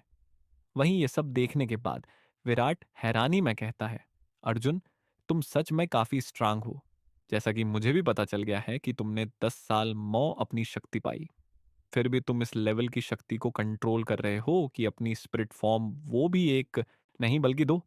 इन सब के अलावा वो दोनों गॉड स्पिरिट जो इतनी स्ट्रांग है कि पूरे स्प्रिटलैंड और साथ ही बाकी देशों को तबाह कर दें, उनके फर्स्ट स्टेज को भी कंट्रोल कर लिया। सच में तुम महान हो, बिल्कुल मास्टर छकाला की तरह। ये सब सोचते हुए विराट को अर्जुन मय मास्टर जकाला नजर आने लगे थे। वहीं आनंद तेजी से अर्जुन की तरफ आता है और चिल्लाते हुए कहता है, बच्चों, मेरे से इतना कहते ही उसकी उसकी छिपकली सी सिखने वाली अजीब स्प्रिट फॉर्म के हाथ के आसपास एक ब्लू एनर्जी आती है, और वो काफी तेजी से अर्जुन पर वॉर करने लगता है। अर्जुन भी अपनी पूरी स्पीड में उन वॉर दो डॉज कर रहा था। अर्जुन की स्पीड काफी ज्यादा थी। वहीं अगले ही पल आनंद को कुछ एहसास होता है और वो अपने राइट साइड देखता है। यहाँ पर अर्जुन ने अपने सन ऑन ऑफ डेथ ब्लेड से आनंद पर वार कर दिया है। यह देख आनंद का जल्दी से खुद को उससे बचाते हुए कहता है, अच्छा हुआ मैं समय पर समझ गया कि मैं जिससे ललडीडीडेच रहा हूं वो तुम्हारा बनाया एक इल्यूजन है विराट। वहीं उसकी बात सुन विराट हंसते हुए कहता है, पता तुम्हें अभी भी कुछ नहीं चला है। विराट की इस बात को सुन आनंद सीरियस टोन माय कहता है, मतलब? लेकिन तभी अचानक उसके चेहरे पर एक दर्द और हैरानी नजर आने लगती है। अगले ही पल वो नीचे देखता है और पाता है कि अर्जुन का वो ब्लेड उसके पैट में जा लगा था। वहीं अर्जुन उसके लेफ्ट साइड पर खड़ी डियास हुआ था। विराट खुश होते हुए कहता है, तुम्हें पता ही नहीं था कि तुम आखिरी पल तक मेरे इल्यूजन में थे। तुम्हें लगता रहा कि तुम खुद के कंट्रोल में हो, लेकिन मैंने तुम्हारे खून से ही तुम्हें अपने इल्यूजन में फंसा लिया था, आनंद। वहीं अर्जुन आनंद की तरफ देखते हुए कहता है, आनंद, तुमने उस सुरेश के साथ मिलकर ऐसे ही मारा था ना पिताजी, मैं भी तुम्हें बिल्कुल वैसे ही मरूंगा। इतना कहकर अर्जुन अपनी मिथिया बिंचता है और वो ब्लेड तेजी से घूमने लगता है, और इससे एंड की आंते और पैट के आसपास की सारी जगह काफी बुरी तरह से फटने लगती है। पूरे इलाके में आनंद की दर्द भरी चीखें सुनाई देने लगती है। और अगले ही पल उसकी बॉडी के दो हिस्से होकर जमीन पर गिर जाते हैं। धमकी आनंद की मौत हो चुकी थी और उसका करना था अर्जुन। अर्जुन आनंद के सामने खड़े होकर उसे देख रहा था। वहीं विराट दूर से ही देखते हुए कहता है, भाई के हाथ से मरना ये काफी अच्छा और बुरा दोनों लगता है सुनने में। जैसा अर्जुन कह रहा है कि मैं आगे जाकर एक क्रिमिनल बनने वाला हूं और मैं इस बैट से नका नहीं सकता, तो मैं भी उम्मीद करूंगा कि मुझे आखिर में अपने भाई से ही मरना पड़े। मैं मोहन के हाथों से ही मारना चाहूंगा। विराट यह सब सोच ही रहा था कि तभी अर्जुन सिर के ऊपर एक पोर्टल खुलता है और उस पोर्टल को देख पहले तो अभी हैरान हो गया था, लेकिन अगले ही पल उसके चेहरे पर एक संतुष्टि नजर आने लगी थी। वो हल्की आवाज मैं कहता है, अच्छा हुआ ये पोर्टल खुल गया, वरना मुझे तो लगा था कि मैं वापस नहीं जा पाऊंगा। वहीं विराट जल्दी से अर्जुन के पास आता है और उस पोर्टल को देखते हुए कहता है, अब ये क्या है अर्जुन? विराट की बात का जवाब देते हुए अर्जुन कहता है, यह वही पोर्टल है जो मुझे मेरे समय में ले जाएगा, लेकिन जाने से पहले क्या तुम ये पिल्ल खा सकते हो? अर्जुन विराट से अपना हाथ करता है जिसमें रेड कलर की एक पिल्ल पडेड़ी हुई थी। उस पिल्ल को देख विराट कुछ अजीब सा मुंह बना रहा है। उसके इस रिएक्शन का मतलब अर्जुन समझ गया था। वो, विराट, तुम फ्यूचर का इतना कुछ जान गए हो जो शायद तुम्हें नहीं जानना चाहिए था, तो ऐसे में सही यही रहेगा कि तुम इस पिल्ल को खा लो। अर्जुन की बात सुन विराट उस पिल्ल को ले लेता है और फिर अर्जुन सर डी डी डी डेच कहता है, मैं इसे खा लूंगा। इससे आगे अर्जुन कुछ कह पाता तभी अर्जुन और आनंद की बॉडी दोनों उस पोर्टल में खींचने लगते हैं और जैसे ही वो दोनों उस पोर्टल में जाते हैं वो पोर्टल उस जगह पर से बंद हो जाता है। वहीं जगाला और बाकी सब 10 दिनों से अपनी जगह पर ही बैठे हुए, कोई भी एक पल के लिए भी नहीं हिला था, मानो ऐसा लगे था कि वो सब एक स्टेचू हो। वहीं ये सब देख होरी बचकानी आवाज में कहता है, देखो सागी, हम सब कितने समय से स्टैचू जी स्टैचू खेल रहे हैं, देखना हम में से जो भी हिला वो हार जाएगा। वहीं होरी की बात सुन विक्रम उसका मजाक लेते हुए कहता है, देखना इस बेवकूफ को, इस सीरियस सिचुएशन में भी ऐसे अजीब खेल सूझ रहे हैं। यही तो फर्क होता है एक महान समझदार आदमी और एक बेवकूफ पागल आदमी में। देखो कैसे बच्चों की तरह हरकत कर रहा है। विक्रम के इतना कहने की देर थी कि तभी सागी बिना कुछ सोचे ही अपने खंजर से विक्रम प्रवार करने लगता है, लेकिन तभी वो अचानक रुक जाता है। उसे अपने पीछे पोर्टल खुलने की एक शांत सिनवंथल आवाज सुनाई दी। यह आवाज दूं, वो रुककर पीछे मुद्दाता है। उसके पीछे थोड़ा दूर एक पोर्टल खुला था। ये वही पोर्टल था जिसमें से अर्जुन और आनंद दूसरी टाइमलाइन में गए थे। उस पोर्टल को देखते ही सबकी क्यूरोसिटी दोबारा बार आज गई थी। सब देखना चाहते थे कि आखिर कौन जिंदा वापस आने वाला है। तभी वो पोर्टल पूरा खुलता है और उस मय आनंद की हल्की बॉडी बाहर आती है। ये देख विक्रम खुशी में उछलते हुए कहता है, ये हुई ना बात, आनंद वापस आया। विक्रम की बात सुन जकाला कहता, हच नहीं, बस चेहरे पर तंज कसने वाली हंसी लाता है, जिसे देख वो सब हैरान थे। कोई कुछ समझता उससे पहले ही आनंद की आधी बॉडी वहां आकर गिरती है और फिर उस पोर्टल में से अर्जुन बाहर आता है। अर्जुन के निकलते ही आनंद की बाकी बॉडी बाहर आती है। आनंद की बॉडी इतने गंदे तरीके से कटी थी ना कि उससे उसके दर्द का एहसास हो रहा है। एक पल के लिए तो देखकर सबकी रूह कांप गई थी। वहीं जकाला विक्रम पर तंज कसते हुए कहता है, क्या हुआ विक्रम, तुम इतना घबरा क्यों गए हो? अभी तो एक को ही मारा है, अभी बाकी सब तो जिंदा है। वहीं जकाला की बात पर अर्जुन हामी जताते हुए कहता है, अब अगला नंबर आ गया है काका। उस दिन पिताजी को मारने पर आप खुश हो रहे थे ना, अब खुश होने की बारी मेरी है। यह कहते हुए अर्जुन की आंखों में एक खून नजर आ रहा है। वहीं ये सब सुन विक्रम की आंखों में डर और गुस्सा दोनों नजर आने लगा था। वो अपना खंजर निकाल उसे रखा डार्क चक्र सवोर्ड में बदलकर अर्जुन की तरफ जाने ही वाला था कि तभी जकाला और बाकी दोनों लीजेंडरी सेज अर्जुन के आगे आकर खड़े हो जाते हैं। राकेश विक्रम से कहता है, यह आसान नहीं होने वाला, हमारे होते हुटुम अर्जुन को छू भी नहीं सकते, समझे? वहीं विक्रम को भी लग रहा था कि 3 लीजेंडर सेज की सुरक्षा मैं वो ऐसा तो कभी नहीं कर सकता। वहीं सागी विक्रम पर तंज कसते हुए कहता है, रहने दो विक्रम, जरूरी नहीं है तुम भी आज ही मारना चाहो। हमारे सब डील हुई थी कि अर्जुन और आनंद का जो नतीजा आएगा वहीं सब मानेंगे तो अब हम हार चुके हैं, तो हमें वापस जाना चाहिए। सागी की बात सुन विक्रम को गुस्सा तो बहुत आ रहा था, लेकिन वो कर कुछ नहीं सकता था। आखिर उसने ही यह सब कहा था, इसलिए वो आगे आता है और जमीन पर TDDH ही आनंद की बॉडी को उठाकर अर्जुन की तरफ देखकर कहता है, अर्जुन, तुमने हमारे साथी को मारा है, इसका हिसाब तो पूरा होगा ही, तुम याद रखना। इतना कहकर विक्रम वहां से चले जाता है। चकाला और बाकी सब भी कुछ बात को नहीं बनाना चाहते थे, इसलिए वो भी वहां से चले जाते हैं।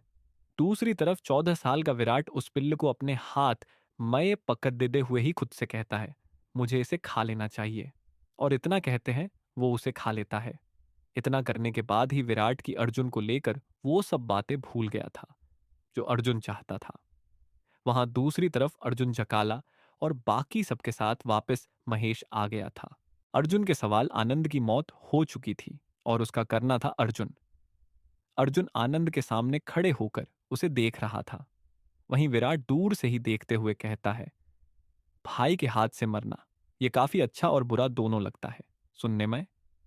जैसा अर्जुन कह रहा है कि मैं आगे जाकर एक क्रिमिनल बनने वाला हूं और मैं इस बैट से नका नहीं सकता, तो मैं भी उम्मीद करूंगा कि मुझे आखिर मैं अपने भाई से हिब मरना पड़े। मैं मोहन के हाथों से ही मारना चाहूंगा। विराट यह सब सोच ही रहा था कि तभी अर्जुन सिर के ऊपर एक पोर्टल खुलता है और उस पोर्टल को देख पहले तो अभी हैरान हो गया था, लेकिन अगले ही पल उसके चेहरे पर एक संतुष्टि नजर आने लगी थी। वो हल्की आवाज में कहता है, अच्छा हुआ ये पोर्टल खुल गया, वरना मुझे तो लगा था कि मैं वापस नहीं जा पाऊंगा। वहीं विराट जल्दी से अर्जुन के पास आता है और उस पोर्टल को देखते हुए कहता है, अब ये क्या है अर्जुन? विराट की बात का जवाब देते हुए अर्जुन कहता है, ये वही पोर्टल है जो मुझे मेरे समय में ले जाएगा, लेकिन जाने से पहले क्या तुम ये पिल्ल खा सकते हो? अर्जुन विराट से अपना हाथ करता है जिसमें रेड कलर की एक पिल्ल पड्डी हुई थी। उस पिल्ल को देख विराट कुछ अजीब सा मुंह बना रहा है। उसके इस रिएक्शन का मतलब अर्जुन समझ गया था। वो विराट, तुम फ्यूचर का इतना कुछ जान गए हो जो शायद तुम्हें नहीं जानना चाहिए था, तो ऐसे में सही यही रहेगा कि तुम इस पिल्ल को खा लो।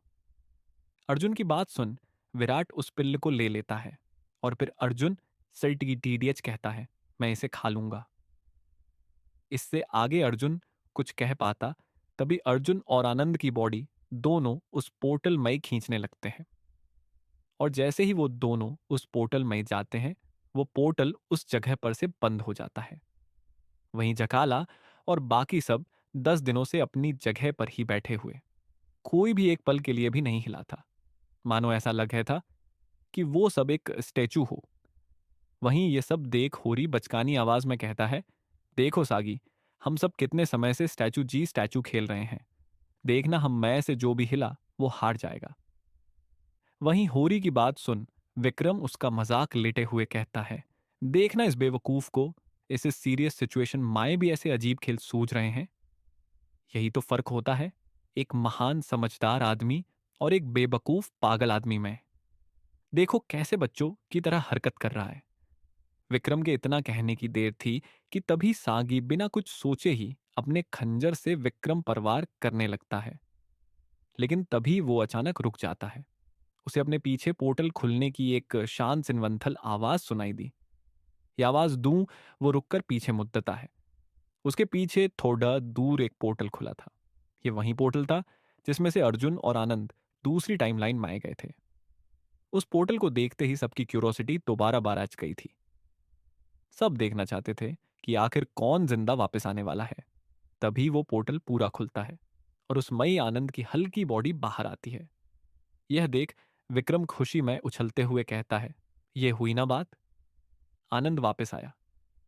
विक्रम की बात सुन जकाला कहता, हच नहीं बस चेहरे पर तंज कसने वाली हंसी लाता है, जिसे देख वो सब हैरान थे।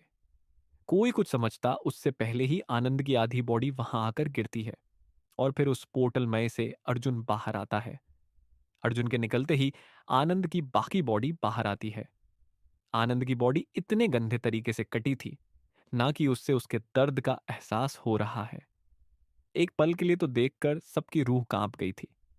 वहीं जगाला विक्रम पर तंज कसते हुए कहता है, क्या हुआ विक्रम, तुम इतना घबरा क्यों गए हो? अभी तो एक को ही मारा है, अभी बाकी सब तो जिंदा है। वहीं जकाला की बात पर अर्जुन हामी जताते हुए कहता है, अब अगला नंबर आका है काका। उस दिन पिताजी को मारने पर आप खुश हो रहे थे ना, अब खुश होने की बारी मेरी है। यह कहते हुए अर्जुन की आंखों में एक खून नजर आ रहा है। वहीं ये सब सुन विक्रम की आंखों में डर और गुस्सा दोनों नजर आने लगा था। वो अपना खंजर निकाल उसे रखा डार्क चक्र स्वॉर्ड में बदलकर अर्जुन की तरफ जाने ही वाला था कि तभी चकाला और बाकी दोनों लीजेंडरी सेज अर्जुन के आगे आकर खड़े हो जाते हैं। राकेश विक्रम से कहता है, यह आसान नहीं होने वाला। हमारे हुटुम अर्जुन को छू भी नहीं सकते, समझे। वहीं विक्रम को भी लग रहा था कि 3 लीजेंडर सेज की सुरक्षा में वो ऐसा तो कभी नहीं कर सकता। वहीं साकी विक्रम पर तंज कसते हुए कहता है, रहने दो विक्रम, जरूरी नहीं है तुम भी आज ही मारना चाहो। हमारे सब डील हुई थी कि अर्जुन और आनंद का जो नतीजा आएगा वहीं सब मानेंगे। तो अब हम हार चुके हैं तो हमें वापस जाना चाहिए। सागी की बात सुन विक्रम को गुस्सा तो बहुत आ रहा था, लेकिन वो कर कुछ नहीं सकता था। आखिर उसने ही यह सब कहा था। इसलिए वो आगे आता है और जमीन पर पड़ी डीढ़ी आनंद की बॉडी को उठाकर अर्जुन की तरफ देखकर कहता है, अर्जुन, तुमने हमारे साथी को मारा है, इसका हिसाब तो पूरा होगा ही, तुम याद रखना। इतना कहकर विक्रम वहां से चले जाता है। कुछ बात को नहीं बढ़ाना चाहते थे, इसलिए वो भी वहां से चले जाते हैं। दूसरी तरफ 14 साल का विराट उस पिल्ल को अपने हाथ में पकड़े हुए ही खुद से कहता है, मुझे इसे खा लेना चाहिए। और इतना कहते हैं वो उसे खा लेता है। इतना करने के बाद ही विराट की अर्जुन को लेकर वो सब बातें भूल गया था जो अर्जुन चाहता था। वहां दूसरी तरफ अर्जुन चकाला और बाकी सबके साथ वापस महेश आ गया था। अभय के साथ ट्रेनिंग। अर्जुन दरवाजे पर पहुंच उसे खोलता है और तभी वो देखता है कि दरवाजे पर अभय खदीदा हुआ था। अभय को देख अर्जुन हैरानी में कहता है, अभय तुम यहां। वहीं अर्जुन की बात सुन अभय थोड़ा मजाकिया अंदाज में कहता है, क्यों मैं यहां नहीं आ सकता क्या, या फिर तुम किसी और का इंतजार कर रहे हो। अभय की बात सुन अर्जुन नम्य सिर हिलाते हुए कहता है, नहीं, नहीं ऐसा कुछ नहीं है। तुम मेरे दोस्त हो तो कभी भी यहां आ सकते हो। वैसे कुछ तो काम रहा होगा ना तुम्हें। अर्जुन की बात सुन अभय अपने हाथ में पकड़ दी एक बास्केट अर्जुन की तरफ करते हुए कहता है, यार अर्जुन, आज गोपाल काका घर पर नहीं थे और मैं भी बोर हो रहा था, तो सोचा तुम्हारे साथ जंगल में थोड़ी ट्राइंग कर ली जाए और फिर उसके बाद ये टेस्टी समोसे खाए जाए। और तुम्हें पता है ये मैंने बनाए हैं। अभय ये सब कहकर सोचते हुए कहता है, रागिनी तो आशिया ही कहती थी अर्जुन को, तो शेड मेरा कहना भी काम कर जाए। वो आगे कहता है, वो भी खास तुम्हारे लिए। अभय की बात सुन अर्जुन उसे अजीब सा चेहरा बनाकर देखने लगता था। अर्जुन के चेहरे पर हैरानी और कंफ्यूजन दोनों थे और समझ नहीं पा रहा था कि अभय ये कह क्या रहा है। वो घबराई हुई आवाज में कहता है, तुमने और मेरे लिए वो तो ठीक है, लेकिन तुम अपनी टोन इतनी क्यों बदल रहे हो, मुझे सच में अजीब लग रहा है। तुम अगर कुछ ऐसा वैसा सोच रहे हो तो मैं बता दूं, मैं एक लड्डा डच का हूं और मेरा दूसरे लड्डा डच को मैं कोई भी इंटरेस्ट नहीं है। अर्जुन की इस बात को सुन अभय को सारा माजरा समझ आ जाता है। वो साइड क्लियर करते हुए कहता है, नहीं, नहीं अर्जुन, मेरा ऐसा कोई इरादा नहीं है। मैं तो बस ऐसे तुम्हारी थोड़ी केयर करने की कोशिश कर रहा हूं, लेकिन माफ करना अगर तुम्हें थोड़ा गलत लग रहा है। इतना कहकर वो अर्जुन को गले लगाने आगे जाता है, लेकिन तभी अर्जुन कुछ कदम पीछे हटते हुए अपने हाथ सामने कर अभय को रोक घबराई हुई आवाज में कहता है, हाँ हाँ ठीक है, मैं समझ गया, चलो ट्रेनिंग करने चलते हैं। इतना कहने के साथ ही अर्जुन अपने घर से बाहर आ गया है। इसके बाद वो दोनों वहां से जंगल की तरफ जाने लगते हैं। कुछ देर बाद वो दोनों जंगल में ट्रेनिंग कर रहे थे। अभय अपने हाथ में खंजर पकड़े हुए ही कहता है, आज हम स्प्रिट्स का शिकार करेंगे और रूल्स है कि स्टेज एक स्प्रिट 2 पॉइंट और स्टेज 2 के 5 पॉइंट्स, ऐसे ही स्टेज 3 के 7 पॉइंट्स और 4 के 10, और आगे के स्टेज की स्प्रिट्स के भी ऐसे ही पॉइंट होंगे। तो फिर देखते हैं कि पहले कौन 150 पॉइंट करता है। अभय की बात सुन अर्जुन अपनी सलिंग से हल्का वार कर उसकी नीडल को हाथ में पकड़कर एक स्माइल अपने चेहरे पर लाता है और जोश में कहता है, हाँ ठीक है, जैसा तुम चाहो। और ईद के बाद दोनों एक साथ जंगल में अंदर जाते हैं और स्पिरिट्स की तलाश करने लगते हैं। वो दोनों आगे जा ही रहे थे कि तभी सामने से करीब 40 स्पिरिट्स का ग्रुप आने लगता है। यह सब स्पिरिट्स स्टेज 1 की थी, इसलिए इन्हें देख अभय और अर्जुन दोनों में से किसी को कोई घबराहट नहीं थी। आखिर इनको तो वो संभाल सकते थे। अभी जल्दी से अपनी सलिंग से एक साथ 2 नीडल का वार करते हुए कहता है, पर मैंने पहले वार किया, मतलब मैं ही जीतूंगा। इतना कहने के साथ ही अर्जुन का वो वार उन स्पिरिट्स की तरफ जाने लगता है। वहीं दूसरी तरफ अभय मुस्कुराते हुए कहता है, इतनी जल्दी नहीं। इतना कहते ही वो अपने हाथ ऊपर की तरफ करते हुए कहता है, 49 चक्र नीडल। और इतना कहते ही 49 नीडल का वार सामने की तरफ जाता है और उन डियर जैसी स्प्रिट को जा लगता है। तभी उनमें करीब 38 स्प्रिट्स मर जाती हैं और बाकी 2 को अर्जुन मार देता है। यह देख अर्जुन मुंह बनाते हुए कहता है, यह सही नहीं है। ऐसे तो मैं 10 भी नहीं पहुंच पाऊंगा। अब आगे के शिकार मैं ही करूंगा, देख लेना।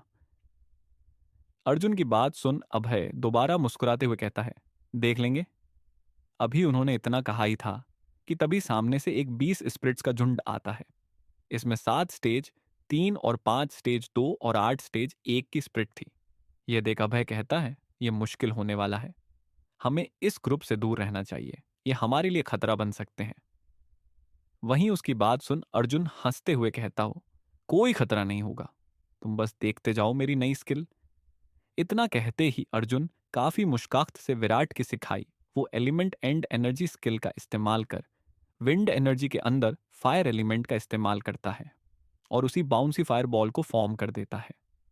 तभी वो वॉर सामने जाता है और एक एक कर उन सभी स्पिरिट्स को मारने लगता है। कुछ ही पल में वो स्पिरिट मर गए थे। यह सब देख अभय हैरान था। एक ही वार में अर्जुन ने उन सबको मार दिया था और अर्जुन का यह वार भी कुछ अलग था। ऐसा वार उसने न कभी देखा था और न सुना था। वो अर्जुन की तारीफ करते हुए कहता है, बहुत बढ़िया, लेकिन शायद यह इसका सही समय नहीं था। तभी सामने से एक स्प्रिट की धात धात सुनाई देती है। तहाधा सुन दोनों सामने देखता है। उनके सामने एक टाइगर स्प्रिट थी जिसके सिर पर 5 रिंग थी, जो उसके स्टेज 5 के होने का प्रमाण दे रही थी। यह देख दोनों घबरा गए थे। अभय अर्जुन को इशारा करता है और अर्जुन वो इशारा समझ वहां सर भागने लगता है। वहीं दोनों वहां से भागते हैं और वो स्प्रिट उनके पीछे भागता है, लेकिन किसी तरह वो दोनों उसे चकमा देकर एक सेफ जगह पर पहुंच जाते हैं। दोनों जमीन पर लेट जोर जोर से सांसें ले रहे थे। अभय सांस लेते हुए ही कहता है, आज तो बाल पाल बचे। लेकिन वहीं अर्जुन मुंह बनाते हुए कहता है, आज भी मैंने 5वीं स्टेज स्पिरिट को जाने दिया। मुझे कभी तो लड्डेटना होगा उससे। आखिर कब तक मैं उससे बच सकता हूं? मुझे 7 स्टेज की स्पिरिट को हराना है ताकि मैं अपनी ताकत बढ़ा सकूं। वहीं आई की बात सुन अभय कहता है, तुम्हें जो काटना हज कर लेना। आओ पहले इन समोसों को खा ले, नहीं तो बाद में ये ठंडे हो जाएंगे तो मजा नहीं आएगा। अभय की इस बात को सुन अर्जुन हाँ मैं सिर हिलता है और वहां जमीन पर बैठ जाता है और फिर एक समोसे को उठाकर खाता है और तभी उसकी आंख में रखा चमक आ गई थी। वो खुश होते हुए कहता है, इसका स्वाद तो काफी जाना पहचाना लग रहा है। जानलेवा वार उस ब्लास्ट से पहले धुएं माए ज्यादा कुछ नजर नहीं आ रहा था, लेकिन अंदाजा लग रहा था कि इससे काफी नुकसान हुआ होगा। वहीं जैसे ही वो धुआं हटता है और सामने सब नजर आता है। राकेश रजनी के सामने आ गया था, जिससे रजनी को उस वॉर का ज्यादा असर नहीं हुआ था और राकेश जिस बॉडी में था वो पूरी तरह खत्म हो चुकी थी। राकेश अपनी असली बॉडी में आते हुए कहता है, बच गई तुम रजनी। वहीं नंबर 1 राकेश की तरफ देख मुस्कुराकर कहता है, बढ़िया राकेश, अपनी बहन को बचा लिया, लेकिन कब तक बचाओगे? ये वार तो छोटा था। मैं ऐसे कई वार कर सकता हूं और मुझे नहीं लगता कि तुम हर वार से बचा पाओगे। नंबर 1 की बात सुन राकेश कहता है, इसकी कोई जरूरत भी नहीं है।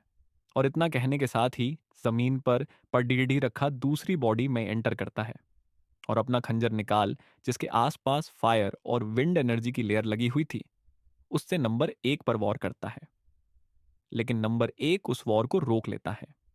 लेकिन राकेश तभी रखा दूसरी बॉडी में एंटर कर उस पर वार करता है। यह वॉर काफी अनएक्सपेक्टेड और जल्दीमय था, लेकिन फिर भी काफी मुश्किल से नंबर 1 इसे रोक लेता है। लेकिन राकेश कहाँ रुकने वाला था? वो ऐसे ही बॉडी चेंज करते हुए उस पर वार करें जा रहा था। और हर बढ़ते समय के साथ राकेश की स्पीड कम हो गई थी। लेकिन इसी के साथ नंबर 1 की बॉडी पर भी कुछ घाव थे और वो भी थका नजर आता था। राकेश यह सब देखते हुए कहता, अगर थोड़ी देर और रुक पाया तो शायद कुछ बात बन जाए, लेकिन मैं जानता हूं कि मैं अभी भी डार्क वॉरियर के मुकाबले कुछ भी नहीं हूं। राकेश इन ख्यालों में खोया हुआ ही था कि तभी वो सामने से एक खंजर का वार अपनी तरफ आते हुए देखता है। इस वार के आगे एक विंड से बना ब्लेड तेजी से घूम रहा था। अगले ही पल वो वार राकेश के पैट में लेफ्ट साइड लगता है और वो अपनी जगह पर ही रुक जाता है। वो करहाते हुए कुछ कदम पीछे जाकर जमीन पर बैठ जाता है। वो खंजर पूरी तरह से उसकी बॉडी में जा घुसा था और उसकी विंड एनर्जी से उसके इंटरनल ऑर्गन काफी डैमेज हो गए थे। ये सब देख अंजना घबराकर उसके पास आती है और घुटनों पर बैठते हुए राकेश के घाव को देखने लगती है। वहीं रजनी अंजना से कहती है, अंजना तुम राकेश को ठीक करो, तब तक मैं इस नंबर 1 को संभालती हूँ।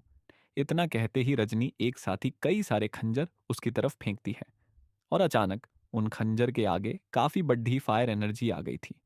उन वारों को देख नंबर 1 भी कुछ खंजर उड़ी तरफ फेंकता है और उन खंजर के आसपास वाटर एनर्जी थी। वारों के टकराते ही वहां एक ब्लास्ट होता है और हर तरफ स्ट्रीम फैल जाती है।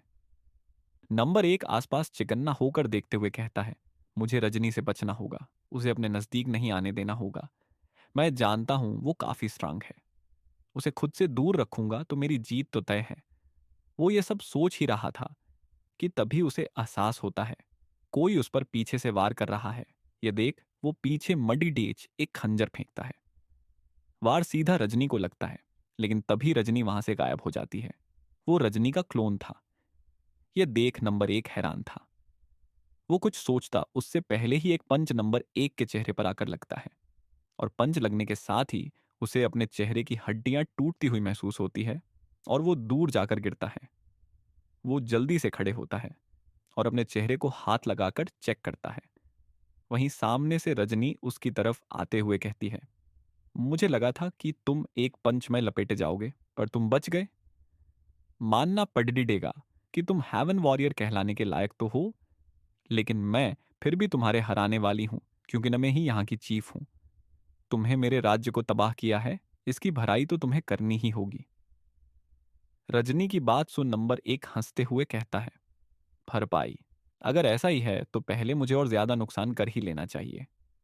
इतना कहते ही वो अपने दोनों हाथ ऊपर की तरफ उठाता है और तभी उसके हाथ में करीब 5 फीट रेडियस का एक ब्लैक एनर्जी बॉल बन जाती है।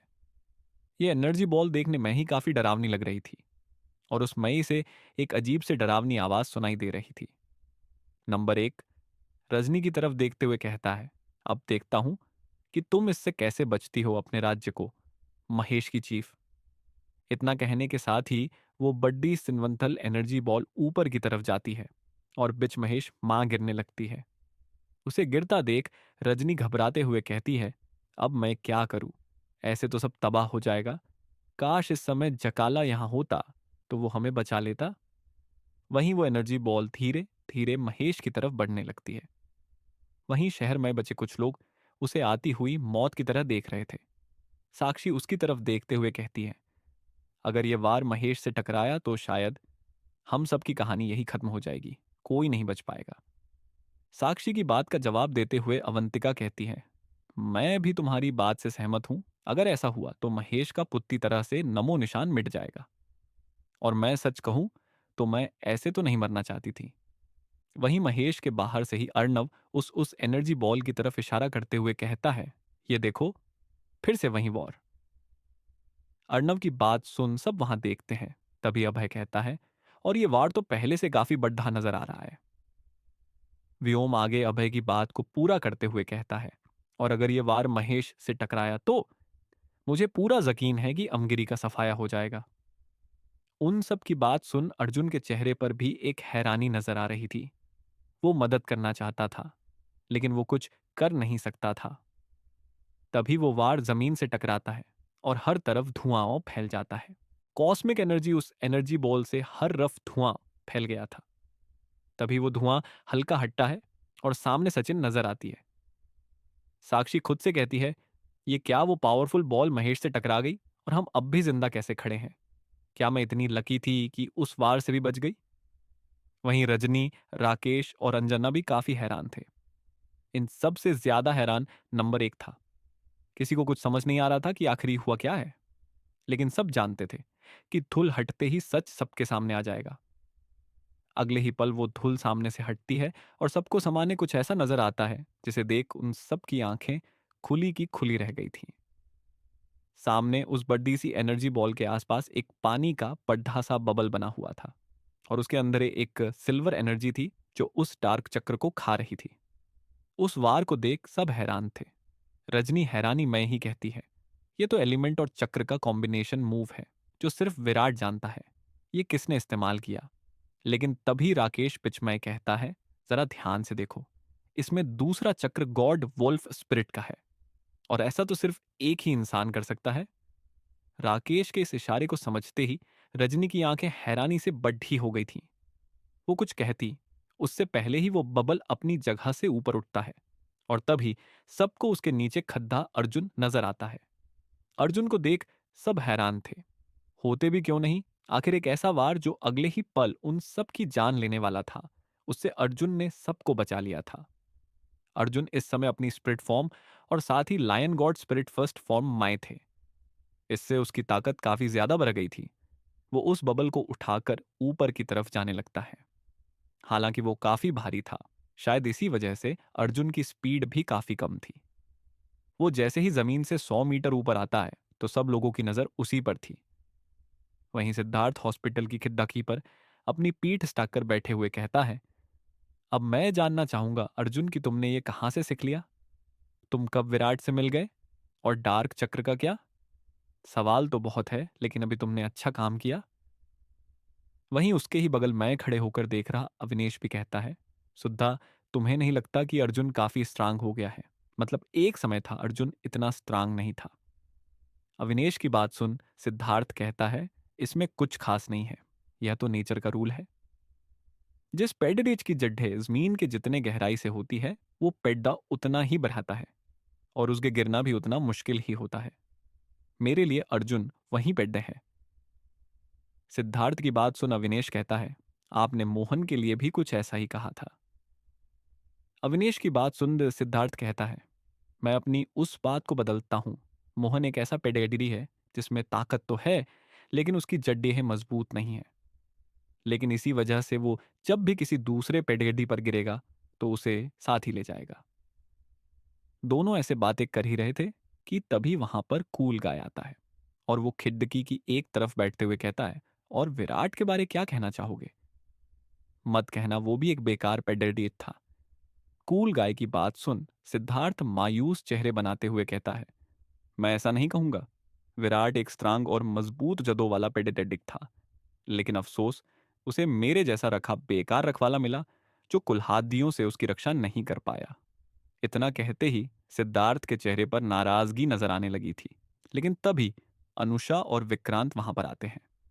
विक्रांत सिद्धार्थ के कंधे पर हाथ रखते हुए कहता है, सबका बोझ अपने कंधों पर मत लो। तुम जो कर सकते थे तुमने किया, अब ज्यादा फिक्र मत करो। वहीं अनुषा भी कहती है, अब ये सब छोड़ो, हॉस्पिटल माँ अब कोई खतरा नहीं है। तो ऐसे में अब हमें बाहर जाकर और जख्मी लोगों की मदद करनी होगी, और हो सकता है कि अर्जुन को हमारी जरूरत पड्डीडीडी चढ़ जाए। अनुषा की बात पर सभी अपनी सहमति जताते हैं और वहां से चले जाते हैं। वहीं दूसरी तरफ अर्जुन उस एनर्जी को अपने उस वाटर बबल में कैद कर और ऊपर जाता है, और फिर एकदम अपने हाथ से उसे जंगल की तरफ धकेलता है। उसके ऐसा करते ही वो बबल दूर जंगल की तरफ जाता है और महेश के बीच में कहीं जा गिरता है। करीब 3 एक बीतते हैं, और तभी वहां एक ब्लास्ट होता है और आसपास का करीब 1 किलोमीटर का रेडियस पूरा तबाह हो जाता है। इस धमाका की फोर्स इतनी ज्यादा थी, एक शॉक वेव महेश के साइड पर बनी बिल्डिंग्स से जा टकराई थी। इन सब के बाद अर्जुन जमीन पर आकर खड़े होता है। उसके चेहरे पर पसीना था जो बता रहा है कि इस बार में उसकी कितनी एनर्जी लग चुकी है। वो सामने नंबर 1 की तरफ देखते हुए कहता है, तुम कौन हो? अर्जुन की बात सुन और उसे देख नंबर 1 हैरानी से अर्जुन की तरफ देखता है और कहता है, ये वही लड़का है जिसे उस अर्जुन नहीं। नहीं, महाराज अर्जुन ने आज से 700 साल पहले बताया था। यही वो लड्डाजका है जो हमें दोबारा कैद कर सकता है। ये सब सोचते हुए नंबर एक हंसते हुए कहता है, ओह, तो तुम हो वो लड्डा दिचके जिसके बारे में महाराज अर्जुन ने 700 साल पहले ही बता दिया था। मतलब अब तुम हमें मरोगे, लेकिन तुम्हें देखकर कहीं से ऐसा नहीं लगता है। तुम तो एक आम से नॉर्मल बच्चे हो। और हाँ, तुम मेरे बारे में पूछ रहे थे, तो बस इतना जान लो कि मैं भी उन 7 डार्क वॉरियर्स में से एक हूँ, और मैं यहाँ महेश को तबाह लड़ने आया हूँ। इतना कहने के साथ ही नंबर एक अर्जुन की तरफ देखने लगता है, जो अभी भी थका हुआ नजर आ रहा था। अर्जुन और नंबर एक का मुकाबला नंबर एक अर्जुन की तरफ ही देख रहा था कि तभी रजनी, राकेश और अंजना अर्जुन के सामने आकर खड़े हो जाते हैं। रजनी नंबर एक की तरफ देखते हुए कहती है, सोचना भी मत कि तुम हमारे होते हुए अर्जुन को कुछ कर लोगे। मैं तुम्हें अर्जुन को हाथ भी नहीं लगाने दूंगी। आखिर जकाला ने इसकी जिम्मेदारी मुझे दी है। रजनी की बात सुन नंबर एक कॉफी एटीट्यूड वाली टोन में कहता है, अगर मैं ऐसा करना चाहूं तो भी तुम मुझे रोक नहीं सकती। तुम सब अपनी हालत देखो। तुम खड़े होने की हालत में भी नहीं हो। ऐसे में तुम मुझे कैसे रोकोगे? लेकिन आज मेरा यह मकसद बिल्कुल भी नहीं था। आज मैं कुछ और चाहता था। इतना कहते ही वो खुद से कहता है, लेकिन असलियत मैं अभी उस लड्डी एच के से लड्डी एच ही नहीं सकता। मैंने अपनी शक्ति, अपने स्पेशल स्किल माँ इस्तेमाल कर दी है।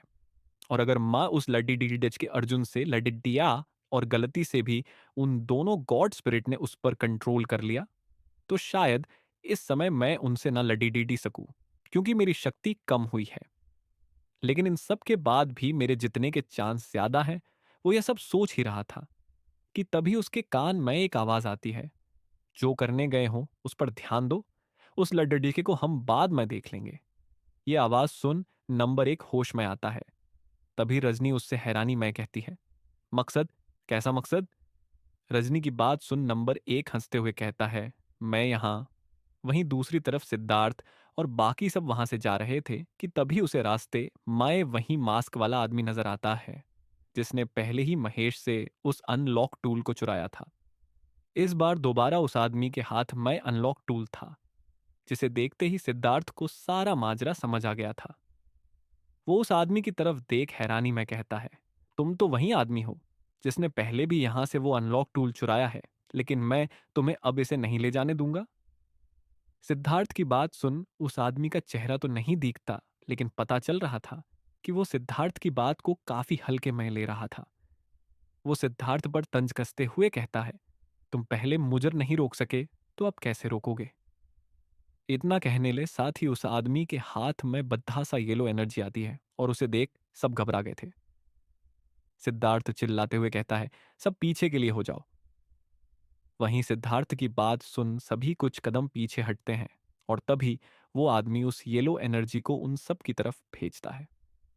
अगले ही पल वहां एक तेज रोशनी फैलती है और सबको नजर आना बंद हो जाता है।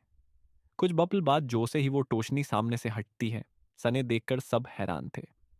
उनके सामने वो मास्क वाला आदमी नहीं था। उसने इस वॉर का इस्तेमाल बस बचने के लिए किया था। ये सब देख कूल गाय हंसते हुए कहता है, लगता है मुझसे डर गया वो मास्क वाला आदमी, वरना आज तो मैंने उसे मारने का पूरा मन बना लिया था। कूल गाय की बात सुन सिद्धार्थ सीरियस टोन में कहता है, अभी यह सब सोचने का टाइम नहीं है। जरूर वो आदमी वहीं गया होगा। यहां पर वो डार्क वॉरियर नंबर एक है। हमें जल्दी वहां जाना होगा, चलो सब। इतना कहकर सिद्धार्थ उसी तरफ जाने लगता है। वहीं बाकी सब भी उसके पीछे ही जाने लगते हैं। दूसरी तरफ तीनों डार्क वॉरियर एक जगह पर खड़े थे। उनकी तेज सांसें और बॉडी पर घाव यह बता रहे थे कि आखिर वो किस तरह की फाइट में शामिल थे। वहीं सामने कैफे नंबर एक की बॉडी में भी काफी ज्यादा घाव थे, और वो भी थका हुआ था। नंबर एक सोचते हुए कहता है, ये लगवंदरी सेज काफी चालाक है। जानते हैं कि अगर इन्होंने ने मुझे एनर्जी इकट्ठी ही नहीं करने दी, तो मैं अपने स्पेशल मूव का इस्तेमाल नहीं कर सकता। इसलिए कुछ भी कर मेरी एनर्जी को खत्म करने को लगे है, लेकिन मैं उसे समय बर्बाद नहीं कर सकता। वो ये सब सोच ही रहा था कि तभी वो तीनों लीजेंडरी सेज दोबारा उस पर वार करते हैं। उन तीनों को आता देख नंबर एन खुद से कहता है, अब ये सब मुझे जल्फी उलझाना होगा। इतना कहते ही वो बोलता है, कॉस्मिक बॉम्ब। और इसके साथ ही उसके हाथ में दोबारा वो बड़ी सी एनर्जी बॉल बनने लगती है। इस बैट का वार ज्यादा बढ़ा नहीं था। इस वार को वो सामने उन सब की तरफ फेंकता है और वॉर लगते ही रजनी और बाकी दोनों लीजेंडरी सेज दूर जा गिरते हैं। इस वार का इस्तेमाल करते ही नंबर एक और ज्यादा थक गया था। वो मन ही मन खुद से कहता है, तुम कहाँ रह गए? जल्दी यहां आओ ताकि हम यहां से जा सके। आज लड्डी डीएसने का दही समय नहीं है। ऐसा चला तो मैं अपनी और शक्ति खो दूंगा और ये चीज कहीं से भी हमारे लिए अच्छी नहीं होगी। वो इतना सोच ही रहा था कि तभी उसे कुछ एहसास होता है और वो पीछे मुद्दता है। तभी एक लात उसके चेहरे की तरफ आती है, लेकिन वो उसे रोक लेता है। ये वॉर अर्जुन का था। वार काफी फास्ट था, लेकिन नंबर एक खुद को उससे बचा लेता है। वो अर्जुन के ऊपर तंज कसते हुए कहता है, तुम तो बहुत स्लो हो लड्डू के। तुम मेरा कुछ नहीं बिगड़ा सकते। अभी उसने इतना कहा ही था कि तभी नंबर एक के पीछे से अर्जुन का एक क्लोन आकर नंबर एक पर वार करता है और इस वार से नंबर एक की आंखें हैरानी से बद्दी हो जाती हैं।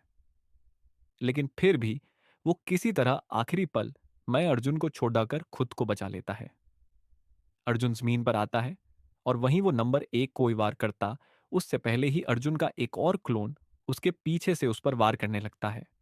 इसे देख नंबर एक दोबारा बचने की कोशिश करता है, लेकिन इसी बीच उसे पता ही नहीं चलता कि कब वो अर्जुन के इस क्लोन्स के जाल में पूरी तरफ फंस जाता है। वो अनजान आदमी नंबर एक अर्जुन के क्लोन्स के पिच में फंस गया था और इस समय उसके पास इतना समय नहीं बचा था कि वो किसी तरफ के स्किल का इस्तेमाल करे। वो वैसे भी तीनों लीजेंडरी सेज से लड़ने पर उसकी शक्ति पहले ही काफी कम हो गई थी। ईश्वर से वो अर्जुन के सामने थोड़ा लवहार नजर आया था। वहीं अर्जुन के सभी क्लोन्स के हाथ में एक एक फायर बॉल थी, लेकिन वो वार नंबर वन को लगता उससे पहले ही वहां पर एक तेज हवा चलती है और एक पानी का तेज तूफान अर्जुन के सभी क्लोन्स को लगता है और वो सब वहां से गायब हो जाते हैं। तभी नंबर एक मुस्कुराते हुए कहता है, तुम आ गए। यह बात सुन अर्जुन नंबर एक के बगल में देखता है। वहां पर वहीं एक मास्क पहना आदमी खड़ा हुआ था। यह वही आदमी था जो थोड़ी देर पहले सिद्धार्थ और बाकी सबसे मिला था। वो आफमी नंबर एक की तरफ देखते हुए कहता है, मुझे वो अनलॉक टूल मिल गया था। उस आदमी की बात सुन नंबर एक के चेहरे पर एक स्माइल और अर्जुन के चेहरे पर एक हैरानी आ गई थी। अर्जुन उस आदमी की तरफ देखते हुए कहता है, तुम कौन हो और तुम इन डार्क वॉरियर के साथ काम क्यों कर रहे हो? अर्जुन की बात सुन वो आदमी अर्जुन की तरफ देखता है। कुछ देर शांति से अर्जुन को घूरने के बाद वो अर्जुन से कहता है, तुमसे मतलब? और इतना कहकर वो नंबर एक से कहता है, अब हमें निकलना चाहिए। उस आदमी की बात सुन नंबर एक हाँ में सिर हिलाता है और तभी वो वहां इलेक्ट्रिक गायब होने लगते हैं। उन्हें गायब होता देख अविनेश आगे भी आर्च उन्हें पकड़ डीएचने की कोशिश करता है, लेकिन वो इसमें नाकाम हो जाता है।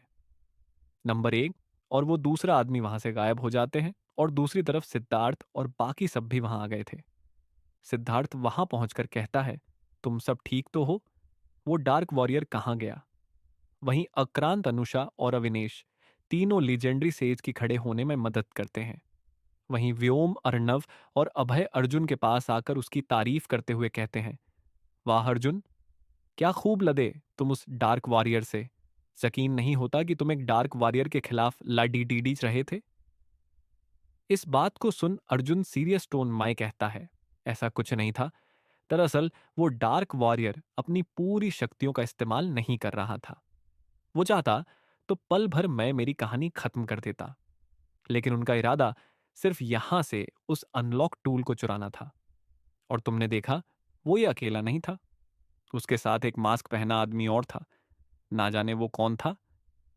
अर्जुन की इस बात को सुन सिद्धार्थ उसकी तरफ आते हुए कहता है, वो आदमी 2 बार मेरे हाथों से बच गया और ना जाने वो मेरा नाम भी कैसे जानता है। और यहां तक वो मेरे बारे में काफी कुछ जानता है। जरूर वो मेरे डैड का कोई साथी रहा होगा। सिद्धार्थ की बात सुन रजनी वहां आते हुए कहती है, वैसे वो कौन हो सकता है? क्योंकि मुझे तो कोई भी ऐसा इंसान याद नहीं जी अरविंद का साथी हो और ऐसे किसी ग्रुप में जा सके। अरविंद सिद्धार्थ के डैड का नाम था, लेकिन तुम्हारी ये बात सच हो भी सकती है। अरविंद के आखिरी मिशन के दौरान एक हादसे में वो सब मारे गए थे और उन सबकी बॉडी भी नहीं मिली थी। तो क्या ऐसा हो सकता है कि तब कोई बच गया हो और आज वही आदमी यहाँ आया हो? रजनी की यह बात सुन अविनेश सोचते हुए कहता है, लेकिन चीफ अगर ऐसा है तो वो आदमी महेश की काफी इंफॉर्मेशन रखता होगा। आखिर मास्टर अरविंद और उनके ग्रुप के मेंबर आखिर कितने स्ट्रांग वॉरियर हैं? यहां तक बात यह भी थी कि आने वाले समय मैं उनका ग्रुप एक नई और स्ट्रांग लेगेमेंडरी सेज का ग्रुप बन सकता था। उस समय वो सभी लगभग लीजेंडरी सेज देंगे कि शक्ति के बराबर पहुंच ही गए थे। अविनेश की बात पर रिएक्ट करते हुए सिद्धार्थ कहता है, हंसा डैड, सच में स्ट्रांग थे। काश वो आज भी जिंदा होते तो मैं उनसे कुछ सीख पाता। शायद वो उस दिन उस मिशन पर नहीं जाते। सिद्धार्थ की इन सब बातों को सुन कूल गाय उसके कंधे पर एक जोर का हाथ मारते हुए कहता है, सिद्धार्थ, तुम भी किन ख्यालों में खो रहे हो? अरविंद अंकल ने जो भी किया था वो महेश को बचाने के लिए किया था। अब ऐसे उनके किए पर पछतावा कर उनके इस किए बलिदान को कम मत कर। इससे तुम अपने को कमजोर करते हो और मेरा किसी कमजोर राइवल से लड़ने का कोई इरादा नहीं है। कूल गाय की बात सुन सिद्धार्थ कर चेहरे पर एक स्माइल आ गई थी। वो कूल गाय से कहता है, सबने देखना बंद करो। बस इतनी सिनवंतल बात से मैं कमजोर नहीं होने वाला। आखिर मुझे तुमसे स्ट्रांग बने रहना होगा क्योंकि माँ यूम से ज्यादा स्मार्ट हूं। सिद्धार्थ का यह जवाब सुनने मैं काफी बढ़िया था। सभी सिद्धार्थ की ही तरफ देख रहे थे। ये सब देखते हुए कूल गाय कहता है, किया सब मैंने और कूल सिद्धार्थ बन गया। ऐसा क्यों होता है? वहीं अविनेश अर्जुन के पास जाता है जो काफी थका हुआ नजर आ रहा था। अविनेश अर्जुन को गले लगाते हुए कहता है, तुम ठीक तो हो ना अर्जुन? अविनेश की बात सुन अर्जुन मुस्कुराते हुए कहता है, मुझे क्या होगा, आप सब हो मुझे बचाने के लिए। और वैसे ये डार्क वॉरियर क्या नाम था? इसका हाँ नंबर एक ये यहां से चला क्यों गया? अर्जुन की बात पर अविनेश कुछ नहीं कहता है, लेकिन तभी रजनी आगे आती है क्योंकि अर्जुन उसे जो चाहिए था अनलॉक टूल वो मिल गया। और इन सब के अलावा जिसके पास वो गॉड स्पिरिट है, यानी तुम, वो भी यही है। इसलिए वो कोई खतरा नहीं लेना चाहता था, इसलिए वो चला गया। लेकिन शायद वो दोबारा आएगा, वो भी तैयारी के साथ। हमें तैयार रहना होगा। रजनी की बात सुन सब अपनी सहमति जताते हैं और इसके तुरंत बाद सिद्धार्थ अर्जुन से कहता है, अर्जुन, यह डबल स्पाइक कॉम्बिनेशन स्किल कहां से सीखी अर्जुन? सिद्धार्थ की बात पर हैरानी जताते हुए अर्जुन कहता है, डबल स्पाइक कॉम्बिनेशन स्किल, अब यह क्या है? सिद्धार्थ का स्टूडेंट अर्जुन की हैरानों को देख सिद्धार्थ उसे समझाते हुए कहता है, अर्जुन, यह उसी स्किल का नाम है जिसका इस्तेमाल तुमने थोड़ी देर पहले किया, जिससे तुमने नंबर एक के उस कॉस्मिक एनर्जी स्किल को रोक लिया था। मैं उसकी मात कर रहा था कि तुमने उसे कहां से सीख लिया। सिद्धार्थ की पूरी बात सुनने के बाद अर्जुन एक डमी जोश में कहता है, अच्छा यूं, आप ऊकी बात कर रहे हैं। वो स्किल तो मैंने विराट से सीखी थी। अर्जुन की बात सुन साक्षी से लेकर रजनी तक सब हैरान हो गए थे, लेकिन सिद्धार्थ को हैरानी नहीं थी, जैसे वो जानता था कि असलियत में यही हुआ हो। अर्जुन की बात सुन साक्षी हैरानी में हड्ड बद्धाते हुए कहती है, विराट, कहीं तुम उसी विराट की बात तो नहीं कर रहे जो मोहन का भाई है? अगले ही पल वो खुद को ही खालत करते हुए कहती है, नहीं, नहीं, वो नहीं हो सकता। आखिर तुम कैसे उससे मिल सकते हो? और वो तो एक क्रिमिनल है, वो क्यों ही तुम्हें ऐसा कुछ सिखाएगा? वहीं बाकी सबका भी रिएक्शन कुछ ऐसा ही था। उन सब की हैरानी देख अर्जुन कहता है, इसमें हैरान क्यों हो रहे हो? मैं बताता हूं आखिर क्या हुआ। वहीं सिद्धार्थ बिचमय कहता है, अर्जुन, इतना तो मैं जान चूका हूं कि तुम विराट से मिले हो। वहीं विराट जो मोहन का भाई है, क्योंकि उसके अलावा उस स्किल का इस्तेमाल और कोई नहीं कर सकता। लेकिन कब और कहां, ये तो मैं भी जानना चाहता हूं। सिद्धार्थ के इस जवाब ने सबको हैरानी में डाल दिया था। रजनी भी हैरानी में खुद से कहती है, अर्जुन विराट से मिला था और यह बात झकाला ने मुझे भी नहीं बताई। लेकिन क्यों? उसे पता नहीं था या बात कुछ और थी?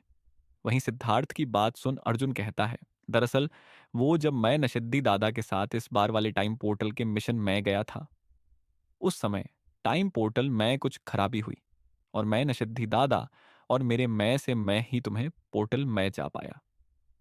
गलती से वो टाइम पोर्टल आज सर 9 साल पीछे जाकर खुला। वहां पहुंचकर मैं विराट से मिला और मैंने उसके साथ वहाँ ट्रेनिंग की। साथ ही मैंने देखा कि विराट की सोच किसी क्रिमिनल जैसी नहीं थी। वो तो नशिद्दी दादा जैसा बनना चाहता था, और मुझे नहीं लगता कि उसके जैसा आदमी कभी क्रिमिनल बन भी सकता है। और इसके बाद वो उन सबको को बताता है कि कैसे विराट ने उसे ट्रेन किया और मेरे साथ मिलकर महेश को बचाया।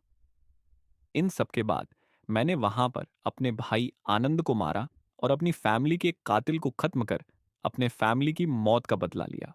अर्जुन की पूरी बात सुन सिद्धार्थ हैरानी में कहता है, मतलब ये सब तुम्हें विराट ने सिखाया, और इसी के साथ उसने अपने डार्क चक्र भी तुम्हें दिया या कि तुम इस मूव को सीख सको। इतना कहकर सिद्धार्थ सोच में खो गया था। वहीं अर्णव अर्जुन को कहता है, अर्जुन तुम पागल वागल हो गया, विराट ऐसा कभी नहीं कर सकता। अर्णव की बात पर अविनेश कुछ कहता उससे पहले ही सिद्धार्थ कहता है, बस बहुत हुआ। अब मुझे लगता है तुम सब बच्चों को आराम कर लेना चाहिए। जरा अपने आसपास देखो कि महेश का क्या हाल है, कितना नुकसान हुआ है, और कई सारे योद्धा घायल हो गए हैं, और कई को तो अपनी जान गंवानी पर डीडीएच गई है। ऐसे में तुम सबको मिलकर ही अमरगीर को ठीक करने में मदद करनी होगी। तो उससे पहले तुम सब थोड़ा आराम कर लो, जाओ। सिद्धार्थ की बात सुन अर्जुन और बाकी सब वहां से चले जाते हैं। वहीं दोस्ती तरफ उनके जाते ही रजनी सिद्धार्थ से कहती है, अब ये क्या था सिद्धार्थ, मुझे समझाओ। रजनी की बात का जवाब देते हुए सिद्धार्थ कहता है, चीफ, यह बात आप सब नहीं समझ सकते लेकिन मैं समझता हूं। आखिर विराट मेरा ही तो स्टूडेंट था। मैं उस सर हमेशा से मिला हूं। वो एक होनहार और बढ़िया स्टूडेंट था। उसका एक ही सपना था, मास्टर जकाला जैसा बनना। उसके लिए वो कुछ भी कार्ड्स है। 14 साल की उम्र में वो एक आम 14 साल के लड्डी डच से काफी स्ट्रांग हो गया था। यहां तक अर्जुन भी अभी उसके मुकाबले पर भी है। इसलिए अर्जुन जो भी कह रहा है वो गलत नहीं है, क्योंकि 14 साल का विराट की सोच अच्छी है। विराट के क्रिमिनल बनने की कहानी उसके 17 साल से शुरू हुई है, जब उसके पूरे क्लैन को खत्म करने की जिम्मेदारी उसने अपने कंधे पर ले ली। सिद्धार्थ की बात सुन रजनी कहती है, अपने कंधे पर ले ली, इसका क्या मतलब है? रजनी की बात सुन सिद्धार्थ कहता है, आप सबको कुछ भी लगता हो लेकिन मुझे पूरा यकीन है कि बिरत ने कुछ नहीं किया। असली बात कुछ और है, और उसे विराट ने छुपाने की कोशिश की है, और मुझे बस उसका पता लगाना है। सिद्धार्थ की बात सुन विक्रांत कहता है, सिद्धार्थ, यह सब तुम विराट से अपने लगाव की वजह से कह रहे हो। मैं जानता हूं कि विराट तुम्हारा पसंदीदा स्टूडेंट था, और तुम्हें आज भी लगता है कि वो सही था। लेकिन भूलो मत कि आज वो इतना बड्ढा क्रिमिनल है कि उसके मिले वाले इनाम से हमारे पूरे महेश को ठीक किया जा सकता है, और फिर भी काफी पैसे बच जाएंगे। इसलिए दया दिखाना बंद करो। विक्रांत की बात सुन सिद्धार्थ कुछ कहता नहीं, क्योंकि वो जानता था कि वो जो सोच रहा है जरूरी नहीं कि वो सच हो, और ना ही उसके पास कोई प्रूफ था अपने बात का।